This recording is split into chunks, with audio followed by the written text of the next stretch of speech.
Ça pose vraiment la question du creator-led family media, dont la chef de file. Parle-nous, Non, échange. non, mais c'est Bonnie Blue et vous ferez vos recherches Ah, par vous-même. On a quand même vocation à monétiser ce podcast.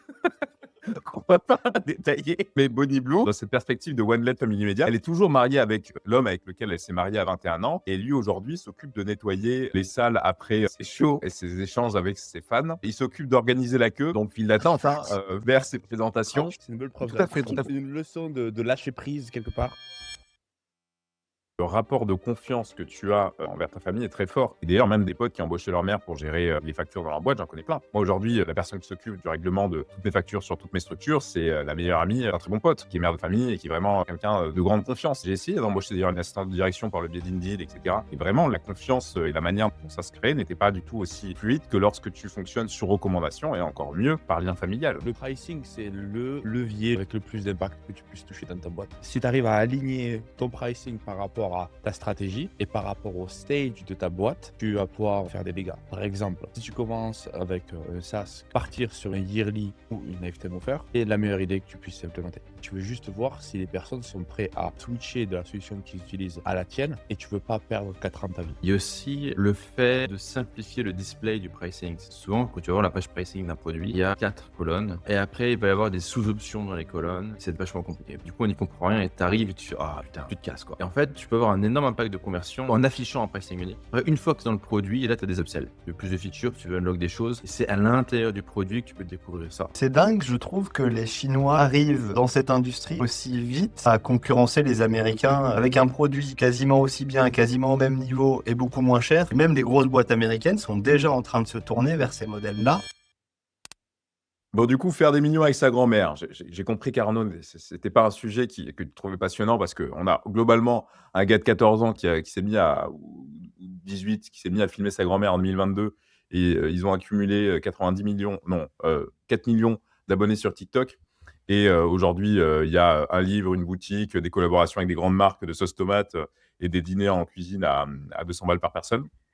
Et finalement, ce que je trouve intéressant, c'est que ça pose vraiment la question du creator-led family media ou one IP person media, dont la chef de file,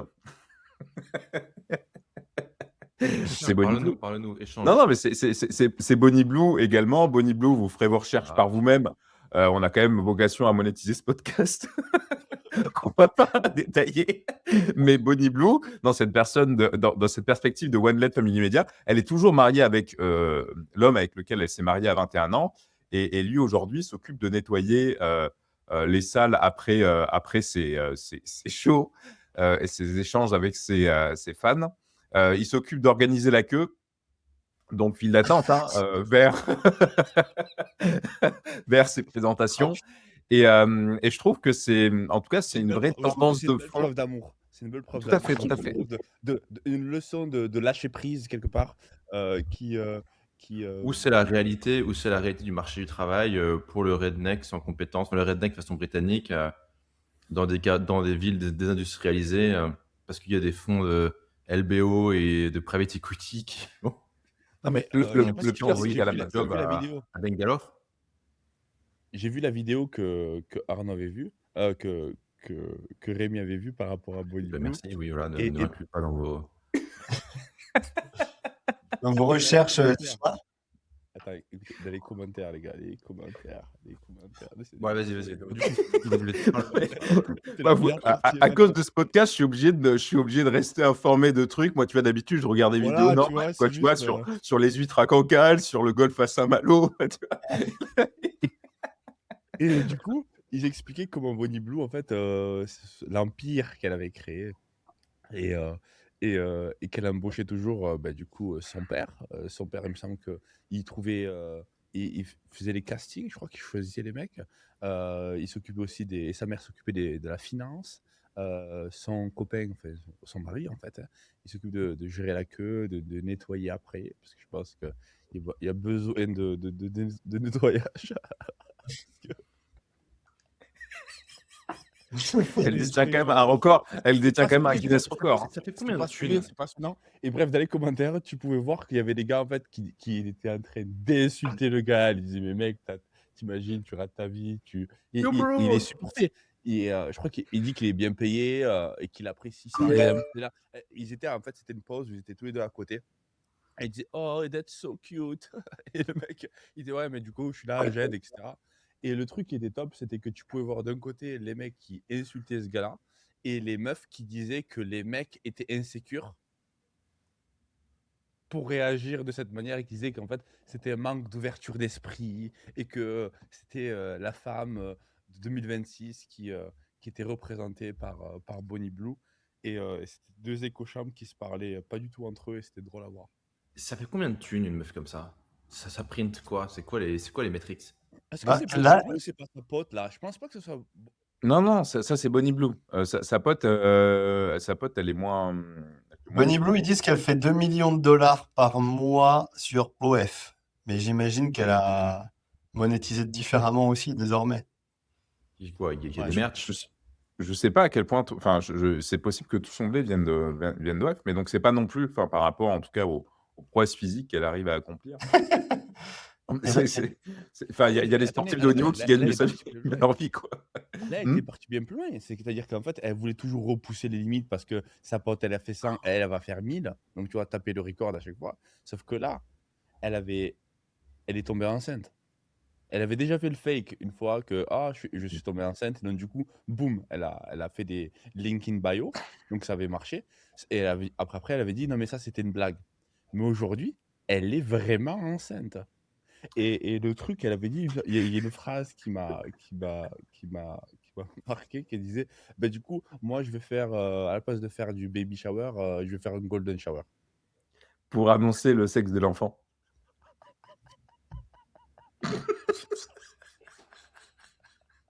Ok. C'est bien. Non, mais et la meuf, elle est enceinte et elle dit qu'elle va faire des vidéos parce que c'est une fois dans sa vie et que c'est un gros marché du fétichisme de femmes enceintes. Et elle dit Non. que voilà, ça va être one of one. Faudrait qu'on l'invite. Je pense Parce que que ouais. pour Mass Elle Extract, sait, tu vois, elle voit ça comme un business, c'est le mass extract dans sa niche en fait. Non mais en fait après, je pense que dès lors que ça touche un peu enfin il y a plusieurs points sur la sexualité. Le premier point de la sexualité, c'est finalement dans quelle mesure ça va être enfin, être dans des business liés à la sexualité, le fait de montrer ça sur internet. Dans quelle mesure en fait ça va continuer à être une source d'ostracisme social. Et en fait, finalement, tu peux plus avoir de vie économique, sociale, sentimentale, etc. Bon, le précédent Kim Kardashian nous semble indiquer qu'en fait, ça va. L'autre point, c'est qu'avec l'IA et le deepfake, 100% de l'humanité d'ici 2030 aura vu 100% des gens qu'il aime en triple 4K deepfake sur Internet. Donc en fait, qu'est-ce que vaut, qu'est-ce qui est vrai, qu'est-ce qui est pas vrai? En fait, tu t'en fous. Je pense que ça n'aura plus aucun impact. Et enfin, bah ouais, peut-être que le trade-off financier est phénoménal. Et finalement, est-ce que c'est pire d'être caissière, payer, je sais pas quoi, 1000 pounds par mois à te faire peut-être qu'on va quand même éditer le podcast avant de le publier, dans des régions déshéritées, de Et deux, Grande-Bretagne, trois bips, quand si même. tu ouvres ta gueule, on te traite de raciste et de facho. Quand tu vas à la police, on ne te croit pas. Donc finalement, c'est quoi le pire, quoi? Enfin, c'est quoi les options? Donc, vu comme ça, si elle prend 2M, qu'elle les parque, PLT Insider à 15% par an, et qu'elle compound ça, à la fin de la journée, qui se fait baiser, quoi. Tu vois, c'est... Ouais, mais non, quand même, faire des films porno lorsque tu es enceinte et recorder ça Attendez, le sujet c'est quoi? Le sujet c'est est-ce qu'elle fait bien de le faire la fille elle? qui fait des pâtes, qui vend des e-books. De base, C'est le non, mais film, Mais le c'est truc, ça. c'est que, en fait, tu as toujours cette notion de. J'ai une blague affreuse, je pense que je vais la biper, je vais la dire, mais je vais la biper. Et elle est horrible, ok? Elle est horrible. Et en fait, la réponse ou la réaction, en fait, est intéressante. Alors, il y a un gars qui va acheter un poulet, ok? Il va acheter un poulet et il va acheter un poulet parce qu'il se dit, je vais l'acheter mort parce que j'ai pas envie de le tuer. J'ai pas envie de faire de mal à un animal, etc. Il va l'acheter au supermarché, il va acheter la carcasse, tac. Il arrive à la maison, il nettoie le poulet et C'est bon, je veux dire. Attends, non, écoute, on le cuttera, ok? Et puis après, il le, il le cuit et il le mange seul. Il le cuit et il le mange seul. Est-ce que c'est bien ou pas?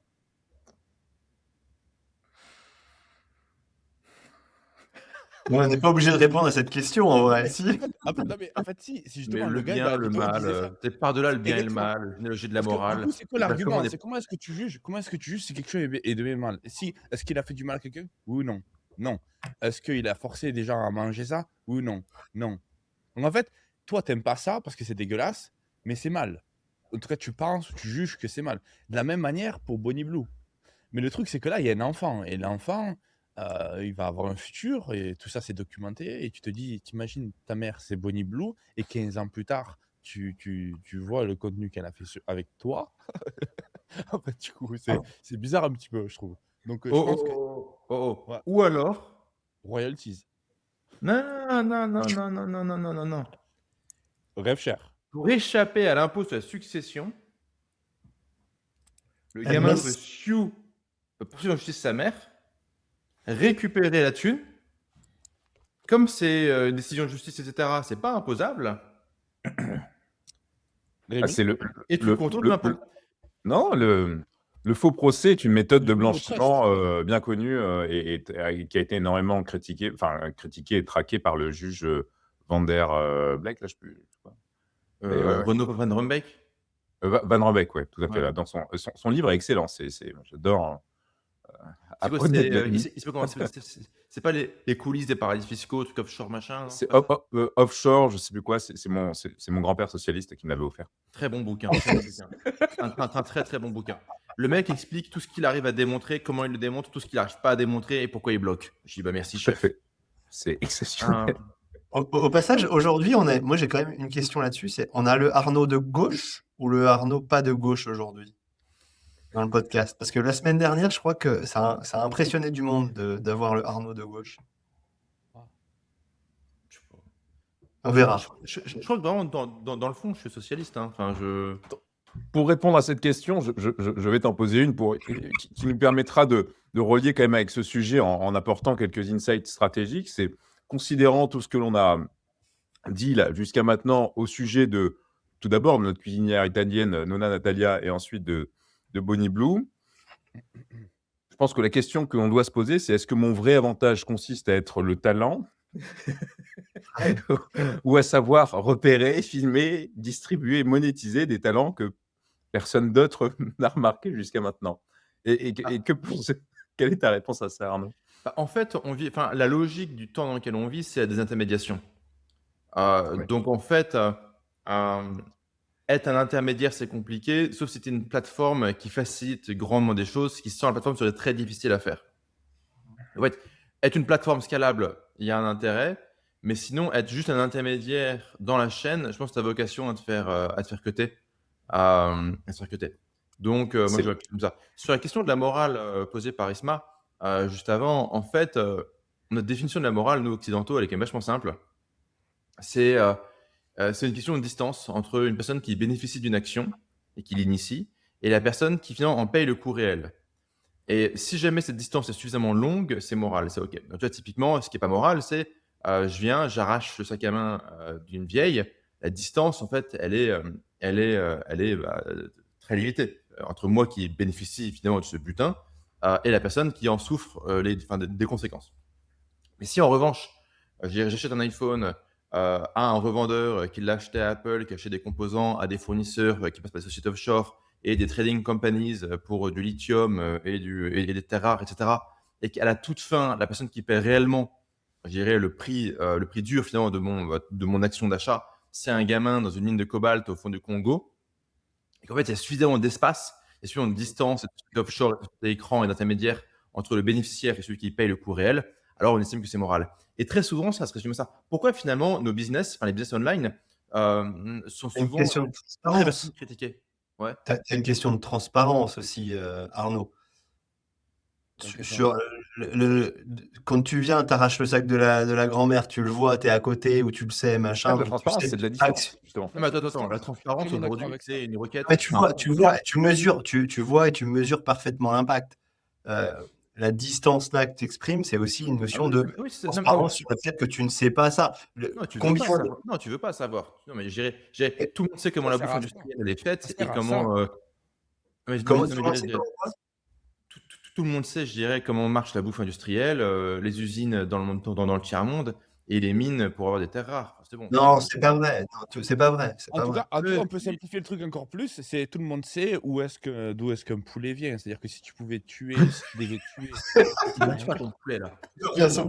non, mais quand les gens qui mangent de la viande, en fait, si Ouais. on devait tous tuer ce qu'on mangeait, voilà, c'est une espèce d'hypocrisie, en fait, finalement. On sait Vous aimez tous, pas la mais chasse? Non, mais ça, la morale est hypocrite. Il y a suffisamment de sociétés offshore et de trading companies, d'intermédiaires entre l'initiateur et le bénéficiaire de l'action, moi, et celui ou ceux qui ont pas les conditions réelles. Donc c'est moral. Et du coup, pour revenir à notre industrie, souvent notre des industrie, vendeurs d'armes. quand les pratiques un peu, on va dire, olé olé de notre industrie sont décriées, parce qu'en fait, tu as le closer qui va directement bourrer le mou d'un mec pour envoyer la thune à l'infopreneur en prenant ça comme. Et donc, comme il y a très peu de distance, tout le monde s'offusque. Mais je dirais ce qu'il faut faire pour qu'on puisse jouir. Ah tiens, ça sera notre gauche qui va combattre l'impérialisme là. Pour que je dirais, on puisse jouir finalement du confort matériel dans lequel on est. Je dirais quand il faut aller bolosser une nation africaine, bah, on le fait. Quand il faut défendre les intérêts de Total et je sais pas quoi dans une république démocratique africaine, bah, on le fait, on s'en fout. Et je dirais, on ferme les yeux sur tout ça. Donc c'est juste de l'hypocrisie. C'est la même chose un Donc, petit peu avec les guerres, tu vois. Dès qu'on voit qu'il y a 3000 morts à 10 000 km, bon, ok. Mais dès que c'est 3 gars dans ouais, la mais route du camp, après, c'est c'est la nature humaine. C'est la nature humaine. ouais. Il s'agit pas d'accueil. Et dans ce que tu disais sur les intermédiaires, enfin, je pense que c'est vraiment. Désolé, c'était juste avant, je roll back un tout petit peu, mais je trouve que c'est vraiment un point important, même à comprendre. C'est-à-dire que dans un marché où il y a beaucoup d'intermédiaires, il y a de la valeur économique à créer. C'est Ronald Coase qui explique que les entreprises existent pour réduire les coûts de transaction. Et vraiment, et les plateformes, finalement, c'est vraiment ce qu'elles ont fait. Et la richesse qu'elles ont créée, c'était en réduisant ces coûts de transaction et essayer de se positionner, finalement, en termes de framework, dans des lieux où on peut réduire des coûts de transaction ou de l'intermédiation. C'est vraiment un axe clé pour performer. Tu as une autre Alors, lecture des plateformes. Pardon. est-ce que tu vois Arnaud et Marc-Antoine? Ouais. Ok, moi ils ont freeze. Ok. Sur les Ouais. plateformes. Ah, pardon, Marc-Antoine, je t'ai coupé, excuse-moi. Vas-y. Non, moi je voulais revenir sur les creator-led business et Bonnie Blue et tout ça. Attends, je finis. Attends, dans ce cas Vas-y. En fait, une autre lecture des plateformes, enfin des grosses plateformes, c'est de se dire qu'en fait, c'est pas des intermédiaires, c'est des substituts au marché. Ça, c'est la théorie du techno-féodalisme chez Varoufakis. C'était le ministre des Finances tu sais, à l'époque de la crise grecque, qui est, on va dire, un grand professeur d'économie dans la théorie des jeux, qui est un socialiste convaincu, hein, mais ça reste un mec très très solide sur vraiment la théorie économique. Et lui te dit, en fait, non, on n'est pas sur une innovation sur le marché avec une intermédiation, on est sur un substitut au marché. Donc, tu crois être sur un marché avec une offre et une demande qui se rencontrent, alors qu'en fait, c'est une plateforme qui contrôle tout, qui contrôle si l'offre et la demande se rencontrent, quelle offre et quelle demande se rencontrent, comment, dans quelle modalité, qui contrôle les paiements, qui a un droit d'accès, qui a accès, qui peut exclure les participants. Donc, tu n'es pas du tout sur un marché, tu es sur finalement un fief féodal quelque part, où tu vas faire bosser les gens pour une misère, donc ils sont là à s'agiter comme un con sur Amazon FBA, sur Instagram à créer du contenu, etc. Tu dois leur donner des miettes, ce qui est littéralement, enfin, ce qui est très féodal, et tu as le droit de vie ou de mort, et tu as le droit d'exclusion, tu as le droit d'ostracisme, et c'est toi qui contrôles de toute manière la valeur ajoutée, où elle va, et qui peut en capter une partie. Et donc en fait, on serait beaucoup plus sur... en fait, on est sur une... En fait, on se substitue à la logique de la firme et du marché pour être sur le féodalisme. Bon, c'est une théorie de Varoufakis qui est assez intéressante. Mais passons. Creator-led family business, Marc-Antoine. Ouais, en fait, on parle de morale, de creator-led family business.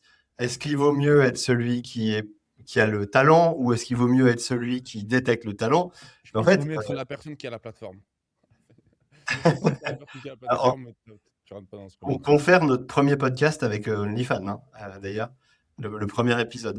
Ouais. Mais en fait, regardez, là, on parle de Bonnie Blue et l'industrie du sexe, mais regardez l'industrie du football. C'est le moment en ce moment. Qui sont les agents, qui sont les gens qui gagnent, qui tournent autour de tous les footballeurs? Leur famille. Mbappé, c'est son père, sa mère. Tous les footballeurs, c'est les parents, les frères, les cousins, Cyril euh, Gann, pareil, d'ailleurs. le quartier. C'est exactement pareil, sauf que là, ils font quelque chose qui est que tout le monde applaudit le samedi au stade, quoi, et à la télé. Mais c'est exactement le même schéma, hein. Mais il Et, il faut et- dire que ça, enfin, le rapport de confiance que tu as envers ta famille est très fort. Et ça ne veut pas dire que c'est forcément un bon choix. Mais ceci étant, quand tu te retrouves à avoir des niveaux, enfin, quand tu te retrouves à avoir les problématiques et des niveaux d'engagement et d'exposition que peuvent avoir ces personnes, il te faut absolument des personnes autour de toi. Et qui de mieux, et d'ailleurs, même des potes qui ont embauché leur mère pour gérer les factures dans leur boîte, j'en connais plein. Et d'ailleurs, moi aujourd'hui, la personne qui s'occupe du règlement de toutes mes factures sur toutes mes structures, c'est la meilleure amie d'un très bon pote, qui est mère de famille et qui est vraiment quelqu'un de grande confiance. Et parce que tu ne peux pas. Enfin, moi, j'ai essayé d'embaucher d'ailleurs une assistante de direction par le biais d'Indeed, etc. Et vraiment, enfin, la confiance et la manière dont ça se crée n'était pas du tout aussi fluide que lorsque tu fonctionnes sur recommandation, et encore mieux par lien familial. Et en fait, quand tu réussis, parce que là, on parle de gens qui extractent énormément d'argent, et finalement, ils en rétrocèdent ou ils acceptent d'en donner une partie plus ou moins élevée à leurs proches. Bah, qu'est-ce qu'il y a de mieux que de faire croquer la famille quand toi, Aussi. tu peux gagner beaucoup d'argent? Alors après, ton ex-mari, Possible. Quand c'est possible, parce que sinon ça c'est fait un possible, bien sûr. désastre. C'est comme recruter tes potes, ça. Et je suis toujours, je sais jamais. En fait, il n'y a pas de règle, j'ai l'impression. Jeff Bezos disait que avant 40 ans, on ne recrute jamais tes amis. Après 40 ans, on ne recrute que tes amis. Il disait ça. Et moi, Ah, c'est pile ou face, quoi. Des fois, ça marche. Des fois, c'est un carnage absolu. Et du coup, ça vient en pâtir sur ça. Donc, ouais, et la famille, l'histoire à Pogba, c'était quand même un gros délire, Mais, en 2022, hein. C'est-à-dire que là, ça part en mode vénère, quoi. Et ça peut blow up parce qu'il y a encore plus de raisons que ça part en mode vendetta, haine. Et donc, haine dans le travail, dans du mélange avec du NDA, avec de la revanche. C'est un bon cocktail. tu catalyses le truc. Soit c'est absolument exceptionnel, Voilà. enfin, en fait, c'est soit absolument exceptionnel dans l'upside ou dans le downside. C'est tu favorises les phénomènes de queue à la Taleb, quoi. Et Ouais. enfin, je dis ça, enfin, mon Sans faire associé de à relier. 50-50, c'est Ouais. ma future femme, hein, donc Ouais. je suis à Mais en 100% tout cas, là-dedans. on verra la queue avec Bonnie. Je pense qu'on En, fera bon, en un tout cas, je podcast. ne sais pas si c'est le podcast où on apporte le plus d'insights stratégiques, mais ce sujet de Bonnie Blue ou Bonnie Blair, ça peut. Enfin, c'est Bonnie Blue ou Bonnie Blair, je peux. Bref, Je peux Arnaud. c'est Tony Blair et Bonnie Bonnie Blair. Blue. Là, risque de plaire, je pense. Il faudra absolument qu'on le mette en miniature. Ceci étant, est-ce que on enchaîne sur quoi? Est-ce qu'on enchaîne sur l'IA que les hôpitaux n'ont jamais acheté, mais qui ont rendu les médecins complètement accros aux US? Ou est-ce qu'on enchaîne sur les 115 000 applications qui nous apprennent, et enfin sur ce que ça nous apprend sur les meilleures manières de faire payer du logiciel, ou sur l'offensive IA chinoise? On part sur quoi? Qu'est-ce qui vous inspire? Moi, je suis prêt. Dites-nous en commentaire. Ah non, on n'est pas en live. Non. Allez, vas-y sur les applications et Ouais, la ok. monétisation, ouais. Ok. Sur les applications et la monétisation. Donc, du coup, on a deux articles. Un article sur Medium qui synthétisait pas mal de, comment dire, de stats sur les tendances en 2026, et qui est un article qui est principalement, qui tire principalement ses sources de Revenu4, qui publie chaque année ces chiffres. Revenu4, vraiment, n'hésitez pas à aller y faire un tour, parce que c'est une plateforme qui affirme avoir analysé du coup plus de 115 000 applications, plus de 16 milliards de dollars de revenus. C'est une couche technique connectée finalement au paiement de l'App Store, donc de Google Play et sur le web, et qui permet d'avoir énormément de data sur les applications. On parle de petites applications. On parle pas. C'est pour ça que les parallèles qu'on a pu se faire sur WhatsApp, c'est pas forcément enfin, c'est pas tout à fait comparable à ce que nous on fait, parce qu'on parle d'applications qui ont des LTV à 40 €, quoi. Ceci étant, les stats qui sont données sont extrêmement intéressantes. déjà, dans les stats qui sont donnés, on a le fait que de plus en plus, il y a la lifetime offer qui arrive et il y a le trial weekly qui arrive. Et le trial weekly amène à avoir d'excellentes LTV. Donc, le fait de vendre enfin, le trial plus vente en weekly. Donc, finalement, encore une fois, les deux opposés sont vraiment ce sur quoi le plus gros de la valeur est en train d'être capté. Il souligne aussi que, toujours pareil, hein, winner takes all, on est sur un marché qui a augmenté que de 5,3% en 2025, quand le quart supérieur a progressé de 80% et le premier décile de 300%, et le quart inférieur, lui, recule. Il souligne que les apps qui font payer d'abord écrasent le freemium. Le freemium devient de moins en moins pertinent. Et d'ailleurs, le fait de vendre des choses peu chères, c'est pas forcément ce qui est le plus pertinent. Le prix n'est pas vraiment le edge. Le edge, de toute façon, c'est bien évidemment, comme toujours, la distribution. Il souligne également un point intéressant qui, je pense, est une bonne leçon business. Si l'annuel maximise la valeur, le mensuel maximise les possibilités de reconquête. Parce qu'il y a 28% des gens qui avaient quitté un abonnement mensuel qui reviennent, alors qu'il n'y a que 4% des gens qui reviennent sur l'abonnement annuel. Moi, c'est typiquement pas du tout un prisme que j'avais pris en compte dans mes calculs de LTV. Finalement, la notion de resouscription. Il y a vraiment des stats hyper intéressantes sur cet article, n'hésitez pas à y aller. Et également sur les notions de rétention. Globalement, les rétentions sur l'annuel, elles sont de 20 à 40%. Sur le mensuel, de 6 à 14% en mensuel, ce qui est assez classique. Churn de 10% en B2C sur l'abonnement mensuel, c'est classique. Et en hebdo, de 1 à 2%. Donc de churn hebdo. Et la vente d'app en hebdo, c'est vraiment, je trouve, un modèle très intéressant. Il détaille par secteur qui font le plus de ventes en hebdo. Moi, j'avais souscrit à des apps à l'époque où il y avait la retouche photo n'était pas aussi performante sur ChatGPT. J'avais souscrit à des apps comme ça en hebdo pour de la retouche photo LinkedIn pour un cousin qui avait une photo de LinkedIn dégueulasse. Et donc, j'avais envie de lui faire un truc pro. Et c'est des super modes finalement de monétisation des applications. Donc, à y songer. Donc, typiquement, Estelle a codé toute une application pour notre mariage et on réfléchit à potentiellement la vendre. Et on va peut-être la vendre du coup en modèle plutôt hebdo parce que ça s'y prête complètement. Et ensuite, Est-ce qu'il parle de gaming? il parle de gaming. Et le gaming, d'ailleurs, c'est là où il y a le plus de. Il parle de gaming, je crois que c'est là où il y a le plus de lifetime offer. Et il parle également du fait que les essais longs convertissent mieux, contrairement à la tendance actuelle qui est de raccourcir ces essais. Je sais que tu avais fait beaucoup d'A/B testing, Isma, sur le délai de trial. Donc, voilà globalement pour les stats qui sont parcourus. Après, quels sont, vous, un petit peu vos retours d'expérience et vos réflexions sur ces notions abonnement, lifetime offer, annual versus mensual Je pense sur un produit où, là, on parle d'application mobile. Ouais. Et donc là, on parle c'est un business totalement différent. C'est Ouais. pas du SaaS. Je considère pas ça comme du. Attends. C'est un autre business. Par contre, ouais, le pricing, c'est le levier le plus, avec le plus d'impact que tu puisses toucher dans ta boîte. Si tu arrives à comprendre, si tu arrives à aligner ton pricing par rapport à ta stratégie et par rapport au stage de ta boîte, tu vas pouvoir faire des dégâts. Par exemple, si tu commences avec un SaaS que tu avais codé ou que tu as 2-3 développeurs dessus, partir sur un yearly ou une lifetime offer est la meilleure idée que tu puisses implémenter. Parce que ça va te permettre en fait de ne pas avoir à te focaliser sur tous les métriques que tu vas devoir optimiser lorsque tu vas partir en weekly ou en monthly.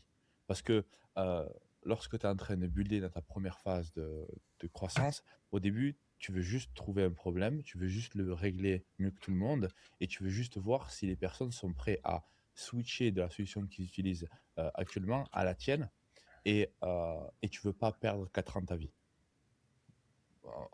au milieu.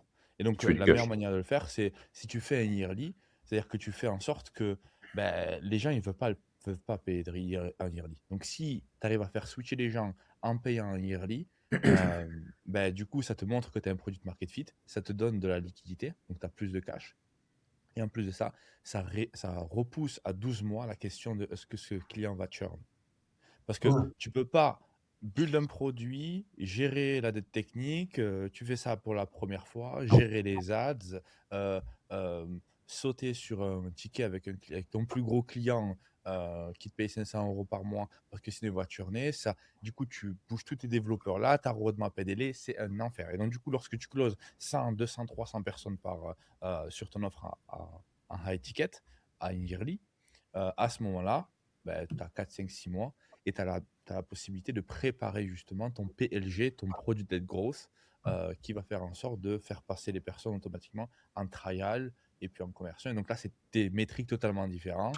Le trial to paid, la LTV, ton revenu par premier utilisateur, ton revenu moyen par ARPU par client, ta LTV qui va totalement changer. Et en fonction de ça, ads, coût par trial, et c'est une gymnastique totalement différente.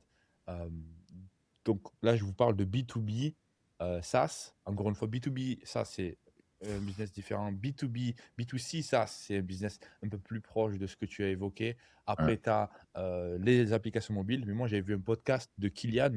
C'est quoi déjà le podcast de Kylian avec Open le source. gars de la Open Open code, open source. source, open source. Open Code, Open Source. Ce podcast, il est pas mal. Ce podcast, il est pas mal parce que j'y suis allé et ils étaient smart, les gars. Et j'ai regardé un podcast la dernière fois par rapport à un gars qui faisait du gaming.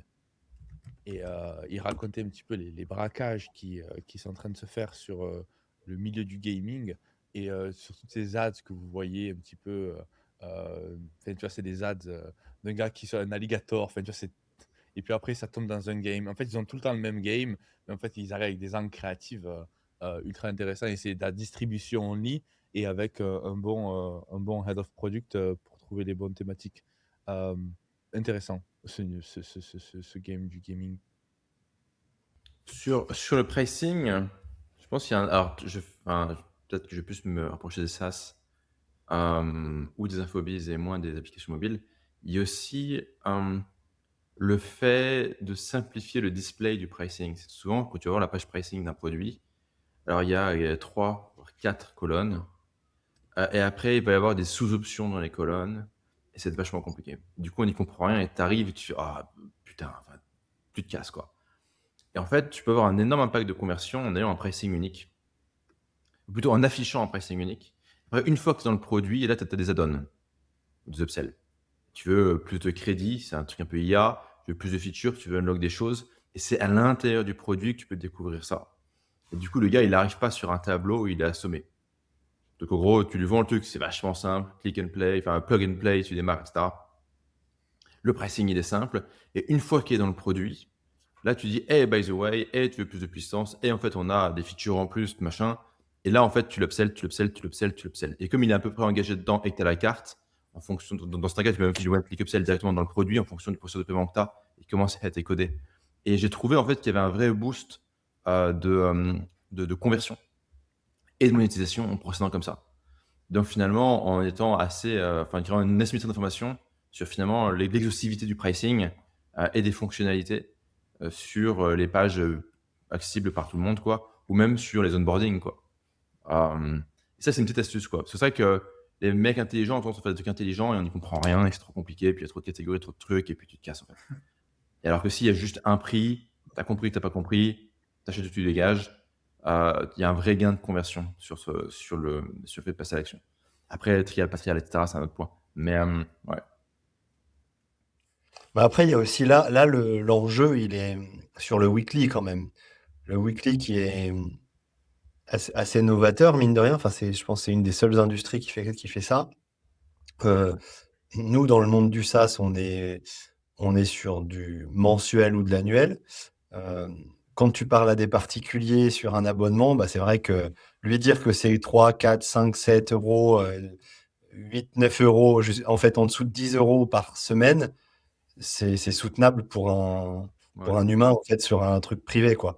Lui dire que c'est 40, 50, 60 euros, enfin, déjà, dès que tu passes les 30, 40 euros, je pense que c'est particulier, quoi. Et au passage, je lisais un article qui disait que maintenant que ChatGPT est sorti avec je sais plus, c'est 20 $ par mois, le tarif de base, en fait, ils ont ancré un tarif pour le particulier que avoir un truc qui est un logiciel, c'est 20 euros par personne, si tu veux, par mois. J'entends pour l'usage de base. je Ouais. prenais le prompteur là, je me mets, on lance une stratégie contenu avec Eknowles et un prompteur, une application 90 balles à l'année. Je dis, ok, 8 euros par mois. Bam. Mais l'application est ultra simple, tu vois. Prompteur, téléprompteur. Et je crois qu'ils ont 23 000 reviews. Je me dis, mais comment ça fait une app comme ça, tu vois? Et les mecs, ils font 800 000 euros par mois, 800 000 euros par mois avec une application de prompteur. C'est quand même incroyable, non? Sur le Ouais, capitalisme. c'est beau. Ce que j'aime bien avec le weekly, c'est que ça te permet d'aller surtout sur des notions de pricing où finalement, enfin, surtout, c'est très fait pour le B2C, mais tu peux vraiment aller sur des notions de pricing où les gens comment dire, tellement insignifiantes que les gens ne se désabonnent pas. Et Costco a énormément AB testé. Enfin, c'est assez marrant finalement la conclusion. Enfin, j'ai fait le parallèle avec Costco. Costco a énormément AB testé son abonnement, qui était un abonnement à 6,99 € par mois. Et ce qui est marrant, c'est que j'ai des copains qui font de l'upsell en e-commerce, qui font de l'upsell en mode livraison gratuite en fin de checkout. On les connaît. À 6 euros. Et ils sont pareil, ils ont fini sur du 6,99 € par mois. Et leur business, c'est principalement finalement sur cet abonnement. Parce que sur cet abonnement, ils margent à 100%. Et le weekly te permet d'aller sur ces montants-là, aux alentours des 6-7 euros, et d'aller du coup constituer quand même vraiment de la LTV sur les cartes oubliées, sachant que un point qu'on oublie par rapport au weekly, c'est que il n'y a pas 48 semaines par mois, par an, il y en a 52. Ouais, bien Et sûr. donc, T'as un en petit- passant sur un modèle weekly, si tu as la même rétention que sur du monthly, finalement, tu augmentes de 8% ton chiffre d'affaires à la fin de l'année. C'est un truc tout con. Ouais, c'est un truc que je trouve sympa, finalement. Et donc, d'une certaine manière, pour ceux qui vendent en B2C en monthly, le fait de considérer le weekly, surtout si vous êtes sur des pricing aux alentours des 30-40 euros, potentiellement aller chercher un weekly en dessous peut complètement faire sens en termes de test, quoi. Mais tu te rends compte, en fait, reverse engineer comparé à vendre en yearly sur du B2B app, tu vois. Là, tu vas en weekly. Ok. Du coup, tu vas en 6 euros. Ok. Vous savez que c'est quoi les termes de paiement, de payout de Apple? C'est un truc comme 45 jours, non? C'est un truc. Tu prends pas Ça l'argent tout de amène à suite. ça amène à des LTV à 50 balles. Non, mais c'est pas, Ouais. même pas le sujet. C'est le fait qu'en fait, quand le client te paye, il me semble que tu reçois l'argent sous 30 ou 45 jours, toi. Ah oui, en termes de BFR, Ok. c'est Donc, une horreur. t'imagines, en fait, pour scaler ça en ads, l'avantage, c'est que tu n'as pas trop de développeurs, tu n'as quasiment pas de développeurs. Mais je veux dire, pour pouvoir scaler ça, il y a quand même une vallée de la mort pour les personnes qui veulent scaler agressivement et qui n'ont pas vraiment de capitaux. Je pense que ça demande un peu plus d'être bon avec les mathématiques, comprendre un petit peu les levées de conversion que tu as et avoir du capital à déployer pour pouvoir scaler ça. Ou un bon setup financier, hein, parce que tu vois, beaucoup de gens ont complètement oublié lorsqu'ils vendaient du CPF en ads de demander une ligne de crédit de 2 mois à leur banque. Et le fait d'avoir un débit différé de 2 mois sur tes cartes de crédit, c'est quelque chose qui se fait et qui se négocie très facilement. Et si tu maîtrises ton délai de paiement, bon après, il ne faut pas que ton intermédiaire qui te permet de choper ton CPF saute, mais ça, c'est un autre débat. Mais en tout cas, si tu peux avoir si tu es sûr de ta rentrée d'argent et que tu as un délai de 2 mois qui est maîtrisé, finalement, c'est pas un besoin de capitaux, c'est un besoin de setup financier. C'est différent. Mais Ok. c'est ce qu'ils disent dans l'article, hein, au passage, Isma, ce que tu dis, c'est qu'ils expliquent que le top 10 des développeurs d'ads, top 10%, ils captent 95% quasiment du revenu de l'abonnement. En fait, Magnifique. 90% des gens qui crèvent la dalle, en fait. Ah, ça récupère tout l'oxygène dans la chambre. Exactement. Ouais. Donc, On aime ça. Mais les stats sont encore plus hardcore sur le nombre d'applications mobiles qui sont publiées aujourd'hui, c'est en hyper croissance. Tu peux faire ça en 10 minutes. x7, dans l'article, ils disent x7 depuis 2022. Tu as 7 fois plus d'apps qui sont publiées par rapport à 2022, et pourtant le revenu médian, il a chuté de 22%. Donc il y a beaucoup plus d'apps qui sont shippées, mais les mecs Ils disent pourtant les applications lancées avant 2020 captent encore 69% du chiffre d'affaires total, contre seulement 3% pour celles lancées en 2025 ou après. Et ça, c'est un point qui est hyper important parce que ça rappelle vraiment à quel point le fait de constituer une base client dans le temps historique est absolument clé de nos jours parce que la distribution se complexifie. Et le fait que finalement les barrières d'entrée à la création de produits baissent ne change pas l'importance d'avoir en mode finalement surtout du trust et une base client. Mm. Ceci étant, il y en a qui font de l'argent en proposant pour le coup leur app complètement gratuitement. C'est le cas de Open Evidence qui est parti sur le même business model que ce dont tu avais parlé, tu nous avais droppé, Arnaud, qui était celui de mettre une petite ads finalement dans Claude, qui a priori fait parler de lui, parce que j'ai vu nombreuses personnes après ton intervention en parler également. Et- Ouais, il y a des gens qui outsourcent chez nous leur travail de recherche, mais c'est bien. ça veut dire qu'on fait du bon travail. Et en Donnez tout juste cas, un Cloud Code à notre Mass Extract, au moins vous aurez des idées de réel le lendemain, comme certains entrepreneurs français. En tout cas, plus de la moitié des médecins américains utilisent aujourd'hui un chatbot gratuit qui s'appelle Open Evidence, qui est une app du coup médicale entraînée uniquement sur la base de journées, de comités de lecture, de choses intelligentes, quoi. Globalement, il y a eu 30 millions de questions le mois dernier et la valorisation est passée de 3,5 milliards à 12 milliards en janvier. Et le détail croustillant, c'est que Mount Sinai, qui est un des hôpitaux les plus réputés américains, a un tiers de ses médecins qui étaient déjà utilisateurs avant que la direction ne l'apprenne lors d'un meeting de la startup qu'elle a fait au sein de Mount Sinai.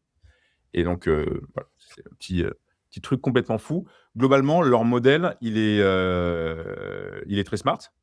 Et il n'a rien de nouveau, hein. L'idée, c'est juste de faire payer une bannière publicitaire pendant que le modèle réfléchit, tout simplement, à des médecins. Sauf que la différence, c'est qu'Open Evidence capte un médecin au moment précis où il fait une recherche qui est clinique,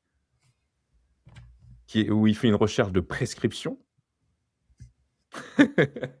soit à un moment où il a une forme d'intention commerciale pour un produit qui est celui d'un produit pharma. Et d'ailleurs, la pub ne va être là que 5% du temps. Mais en affichant des publicités pharmaceutiques que 5% du temps, sur 5% des requêtes, pendant quelques secondes, eh bien, la plateforme transforme une audience ultra solvable, parfaitement contextualisée, en inventaire publicitaire premium. Voilà. Et ça, Et c'est très, très smart parce que du coup, le lobby pharmaceutique se retrouve à spend à mort auprès du coup d'une IA pour pouvoir être l'idée du produit qu'ils vont C'est prescrire. quoi l'OS d'abord, de base, de cette boîte? C'est quoi l'OS? L'OS, Ouais. enfin, c'est un chatbot qui est fidé. Globalement, c'est un chatbot fidé par National Library Medicine, des comités de lecture, des trucs comme ça. À qui ça pourrait être transposable? Quelles sont les autres industries qui ont les avocats? Ah, moi, je suis clairement en train de transposer ça au monde des brokers sur les marchés primaires. C'est-à-dire que globalement, ils ont le monopole de la distribution et l'idée, c'est justement de créer une plateforme pour nous qui est l'endroit où les investisseurs européens s'informent sur les IPO pour pouvoir ensuite leur envoyer du monde. Pas mal. Sachant que personne ne sait qui sont les brokers qui distribuent de l'offre primaire. Et Comment ils ont réussi à avoir tous ces tous ces professionnels de médecins, santé? Ouais. ils ont fait du gratuit, donc Dominate and Monetize, quoi. Mais ils proposent une IA complètement gratuite. Maintenant, comment arriver à proposer aujourd'hui un chatbot complètement gratuit, c'est le sujet juste après celui-ci, avec Ouais, des enfin, solutions tu IA. lèves des fonds comme un porc. Est-ce que ça serait pas linké un petit peu à ce qu'on a dit plus tôt avec qu'est-ce qui est le plus important? Avoir le talent ou promouvoir le talent ou finalement, comme je l'ai dit, être la plateforme. Et si tu veux finir par être la plateforme, le problème c'est que ce que tu disais Arnaud avec le fait de les gens pensent que c'est ok, c'est la fête à la maison quoi. On a tous un pouvoir alors que pas du tout, c'est la plateforme qui décide qui fait quoi, comment et combien. Et en fait, tu peux te permettre de faire ça lorsque tu pars sur un critical mass, tu vois. Lorsque tu as suffisamment, c'est le problème du marketplace. Il te faut suffisamment de personnes sur Facebook, il faut suffisamment de profils. Il ne faut pas mettre les ads depuis le début parce que sinon, forcément, après, personne ne vient dans ton app. Donc, du coup, c'est un petit peu la même chose avec cette application-là, avec ce business model, où tu dois quand même focus sur l'utilisateur, avoir un maximum d'utilisateurs pour pouvoir avoir un levier important pour monétiser finalement cette audience. Mais c'est ce qui est en train de faire GPT en intégrant les ads directement dans la plateforme.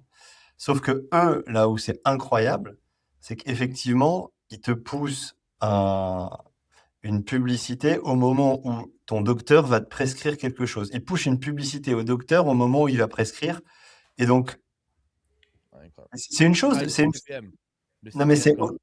Ah ouais, mais c'est exactement ça. C'est une chose de. Parce que les labos pharma, depuis toujours, ils sont là, ils choisissent les docteurs, prescrivent mes trucs, viens aux Bahamas, on va faire un grand event et je vais t'expliquer les bienfaits de mon médicament ou de ma dernière recherche. Et puis comme ça, le jour où tu es en face d'un patient, parle de moi. Là, c'est comme si le mec, il frappe à la porte au moment où le docteur il est en train de prescrire et dit, hé, hé, souviens-toi, pour tel symptôme, il faut envoyer mon médicament. Et donc, quand tu as le syndrome en plus euh, de la blouse blanche, du docteur qui te prescrit ça, tu peux rien faire d'autre que d'accepter son médicament, quoi. Alors, Mais de toute en façon, il est France, plus rémunéré, il n'y a plus d'affiliation du coup, parce qu'avant, ils envoyaient de l'argent au docteur, ils mettaient bien le docteur, ils envoyaient des escortes, ils envoyaient de la poudre blanche, ils le mettaient bien, tu vois. Alors qu'aujourd'hui, comment est-ce que le docteur, peut-être qu'il mettrait son affiliate link, ou je vois pas comment il pourrait être encore plus rémunéré que ça, parce que il avait quand même des avantages qui, d'après ce que j'ai l'impression de comprendre, n'existent plus aujourd'hui. Non, mais non, non, non, c'est vrai. Le budget pour corrompre les médecins, lui, il change pas. C'est le même. Mais sauf qu'au lieu de mettre du budget maintenant à la télé, le premier annonceur à la télé américaine, c'est les boîtes pharma. Bah, tu réduis le budget annonceur à la télé. D'ailleurs, pour info, les publicités pharma à la télé aux États-Unis ne servent pas à vendre des médicaments. C'est un système de chantage. Tu dis à la télé, ah ouais, tu veux faire un reportage sur un de mes médicaments qui a foiré et qui a tué des millions de personnes? T'as vraiment envie? T'as bien réfléchi? Si je retire mes publicités, tu perds 20%, 30% de ton revenu publicitaire. Et si moi je le fais, les collègues, les collègues concurrents, ils vont aussi probablement le faire parce qu'ils vont dire que tu es dangereux. Bref. En fait, même de temps, il faut aussi comprendre qu'un flux financier, on n'est même pas forcément un flux, on croit que c'est un flux marketing, alors qu'en fait, c'est un flux presque de pré-litigation, tu vois, ou de chantage, ou un levier de pouvoir. Quoi qu'il en soit, bah, tu réduis un peu la voilure, mettons ici, tu la redéploies sur ce produit, et tu continues à briber les médecins. Ce que je trouve fascinant, c'est vraiment d'avoir réussi à streamliner, je dirais, d'avoir automatisé, je dirais, la corruption systématique, je dirais, du corps médical et de la santé. Euh, c'est- c'est- Non, mais en fait, il y a vraiment un boulot là il y a vraiment un boulot c'est du génie en fait. Ils sont partis trouver le truc. Vous avez vu le film de la femme là qui s'est transformée en sales et qui est partie justement en fait avant pour aller le- par exemple, un laboratoire pharmaceutique, lorsqu'ils ont un produit, ils devaient aller justement voir les docteurs one to one, etc., etc. Et ça marchait pas. Et là, je crois que la meuf, c'était une stripteaseuse. Tu vois de qui je parle, Marc-Antoine? non. Pourquoi Elle était, stripteaseuse, tu viens vers moi, là, c'est non, pas... mais elle était stripteaseuse et en fait, elle a rencontré un sales qui vendait justement à des pharmaciens et elle est partie travailler avec lui et elle s'est rendu compte qu'en fait, les sales process, ils étaient bâtards et que en plus de ça, les gars, c'était des vieux docteurs ennuyeux, ennuyants. Et donc, du coup, quand ils voyaient des blondes de 25 ans passer, ils pétaient un câble. Et donc, du coup, la meuf, ce qu'elle a fait, c'est qu'elle a scalé la sales team. Elle est passée à genre 30, 50, 100 bombes atomiques qui allaient chez les docteurs et qui vendait justement même si ça fait une grosse histoire, elle est partie en prison et tout, la fille, parce qu'ils ont trop Et scalé. ce que je te Euh, dis, fais du setting B2B auprès de geeks, d'ailleurs, un classique, hein, on fait du setting pour des sales calls, pour du software en B2B, mettre une meuf bonne pour justement choper des développeurs, etc. C'est un classique, hein, ça marche vachement bien. Pas que, hein. Enfin, nous, on fait du setting IA WhatsApp avec, pour nos webis sur Ilmoscan. On a mis, on a mis la tête d'une nana très très. Ouais, ça marche très bien aussi, hein. Man to change, man don't change. Franchement, en tant qu'espèce animale, on a échoué, quoi. Enfin, je veux dire, On est quand même assez simple. Moi, ce que je trouve beau, c'est quand même, tu vois, finalement, enfin, tout ce qui se passe aux US, là, niveau corruption, entre Trump, qui a un niveau sur ses trades d'initié crypto, mais de port, là, le monde pharmaceutique, et je repense à, je disais il n'y a pas longtemps, donc, la Constitution de la liberté de Friedrich von Hayek, donc, qui a été écrit, je sais plus, c'était, il me semble, entre les années 40 et 50, et qui notait au début, presque en préface, à ce monde qui est en train d'émerger à l'Est, un petit peu comme vis-à-vis de l'espoir d'un monde très libéral qui était en train de naître aux États-Unis et de voir finalement ce que ça donne. Je trouve ça émouvant. Mais je dirais, le Arnaud gauchiste répète ce qu'il a dit la dernière fois. Si le communisme n'avait pas tué 100 millions de personnes, ça serait invendable tout ça. Ça serait invendable. Mais ça a tué 100 millions de personnes. On est obligé de stick with this. Voilà. En tout cas, les mecs, ils ont monté un truc assez dingue, assez dingo. Moi, ça m'a fait penser à Slack quand même, leur façon d'entrer dans les business. Tout le monde connaît Slack aujourd'hui, mais Slack, ça a 10 ans, Slack, 10-12 ans. Au démarrage, en fait, c'était juste un chat entre équipes sans que les entreprises soient au courant que les équipes se créaient des channels entre eux pour échanger. Et puis, en fait, le jour où tu te disais, bon, bah, OK, il faut que j'organise ma communication en dehors de mes emails, comment je fais? En fait, tu te rends compte, alors c'est venu de la tech, hein, mais tu te rends compte que tous les gens qui étaient un peu tech, un peu geek, ils avaient des channels partagés entre eux. Et du coup, je dis, bah, en fait, bon, bah, j'ai pas d'autre choix que de prendre Slack parce que bah, les gens l'utilisent déjà, ils l'adoptent, et donc maintenant, je vais me mettre à payer, quoi. Je vais me mettre à payer. D'ailleurs, là, je sais pas s'ils ont un plan corporate, mais c'est vachement smart dans une industrie ultra régulée, parce que c'est ça le truc. Rentrer dans ces industries enfin, régulées, en tout cas en Europe, aux US, je ne sais pas exactement quel est le niveau de régulation, mais pour rentrer dans les hôpitaux, tu vois, pour aller parler à la DSI des hôpitaux, pour aller parler à ces gens-là, aux médecins, machin, normalement, c'est pas évident. Et là, ils ont réussi à hacker le truc complet en bottom-up, quoi. En rentrant par en bas et sans que les gens s'en aperçoivent. Et après, tu es là, tu es installé. Et le jour Mais en tout où cas, il faut prendre une solution sérieuse, tu passes par eux, quoi. c'est une vraie question de prendre du recul vis-à-vis de notre écosystème et de se demander quelles sont les décisions importantes que va prendre notre avatar dans son customer journey. Quelles vont être les décisions qui vont avoir, qui vont l'amener à dépenser énormément. Enfin, je veux dire, notre arbitrage à un moment T entre Google Ads et Facebook Ads, c'est une décision qui va avoir un impact énorme au vu de leur taille, non, mais quand même en termes de dépenses pour nous, en termes de régie publicitaire, le moment où on va faire le choix, c'est quand même un impact énorme. Le processeur de paiement, pareil, etc., etc. Et de ce point de vue-là, se demander quels sont, moi je dis ça en tant que consommateur, mais en tout cas pour mon customer dans la réalité de mon customer journey, les moments où l'audience où l'avatar prend des décisions clés, et finalement, qui est-ce qui paierait très cher pour atteindre cette audience à ce moment-là? Et ça peut être potentiellement une vraie ligne de business. Et nous, en tout cas, c'est la ligne de business qu'on essaie de développer nouvellement sur du coup l'IPO Arena là, qu'on sort le 9 juillet pour le sujet de l'accès aux offres primaires pour nos investisseurs. Et les partenariats qu'on est en train de nouer dans ce sens sont extrêmement prometteurs. Je t'en parlerai en off parce que là, je ne peux pas de suite en parler publiquement, mais c'est... En tout cas, je trouve que c'est un axe à réfléchir. Et Isma, Marc-Antoine Arnaud, je pense que dans chacun de nos business, on a des endroits où on peut récupérer des vraies lignes de rémunération extrêmement importantes dans ce sens. D'où? Ouais. Sujet suivant.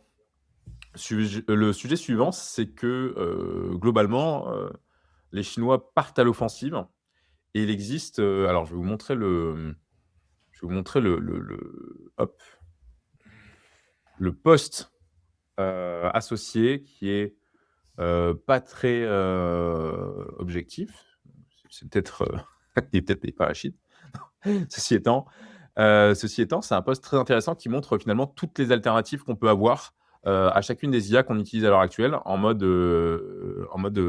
chinois. Et là, le gap, il est à peu près en termes de qualité de 8% inférieur et le prix est 11% moins cher. Entre Claude GPT et Queen 3.7 Max, gap 18%, 7% moins cher. Enfin, 7 fois moins cher. Gap de 3% pour Sonnet 3 avec GML 5.2, sachant que c'est 5 fois moins cher. Bref, l'article va vraiment mapper toutes les alternatives à chaque IA avec le prix. Et globalement, la conclusion, c'est qu'aujourd'hui, on peut réduire nos coûts IA de 87% avec un output en qualité qui drop que de 4%. Et il mappe tout ça en termes du coup, de capacité et de coût par tâche. Et c'est assez intéressants à considérer, à prendre en compte, à réfléchir et puis réfléchir aussi finalement à quelles sont les conséquences de cette déflation et est-ce que finalement, dans la position dans laquelle on est, on va, subir ou capitaliser sur cette déflation? Sachant que tu as déjà des boîtes comme Coinbase, ils sont passés sur GLM 5.2 et Kimi, Uber Eats sur Qwen, Microsoft, ils testent en ce moment DeepSeek, Siemens, ils sont chez DeepSeek et Qwen, Airbnb, ils sont chez Qwen, Shopify, ils sont chez Qwen. Je dirais même sur les grosses boîtes occidentales, ça passe sur des modèles chinois. Ce qu'on peut se demander, c'est... Enfin, là-dessus, il y a plusieurs points. Le premier point, c'est on peut se dire, bah, si toi, tu es la Chine, je peux prendre un point de vue un peu américain, en mode on est le plus fort, etc. Si tu n'arrives pas à être le meilleur, soit le moins cher, classique. Ça, c'est un premier point. Le deuxième point, c'est que je pense que les directeurs financiers, enfin, les directions financières et les actionnaire, de plus en plus, vont intégrer la gestion des tokens dans finalement les modélisations financières et projections financières. Tu sais, il y a le capital, il y a le travail, et le troisième pilier, c'est le token. Et du coup, on va regarder, OK, est-ce que tu es apte à même avoir un marché des futures pour acheter du token Claude à un prix donné, à un moment donné, dans le futur? Est-ce que tu es apte à faire ça en tant que CFO? Comment la team, comment la direction technique, elle va optimiser ces modèles? Est-ce qu'on utilise du cloud, machin? Est-ce qu'on arrive à louer du cloud pour les tâches qui requièrent vraiment du cloud et mettre du Qwen pour les trucs ou du Z3i pour des trucs plus simples? Et en fait, je pense que les boîtes vont de plus en plus se juger là-dessus par les investisseurs. Et après, si on prend le point de vue quelque part des VC, ce que ça vient chambouler, c'est que la thèse VC, finalement, depuis 3 ans, 4 ans, c'est le AGI, le lottery ticket. C'est qu'en fait, on n'a rien à foutre de la valo de la boîte.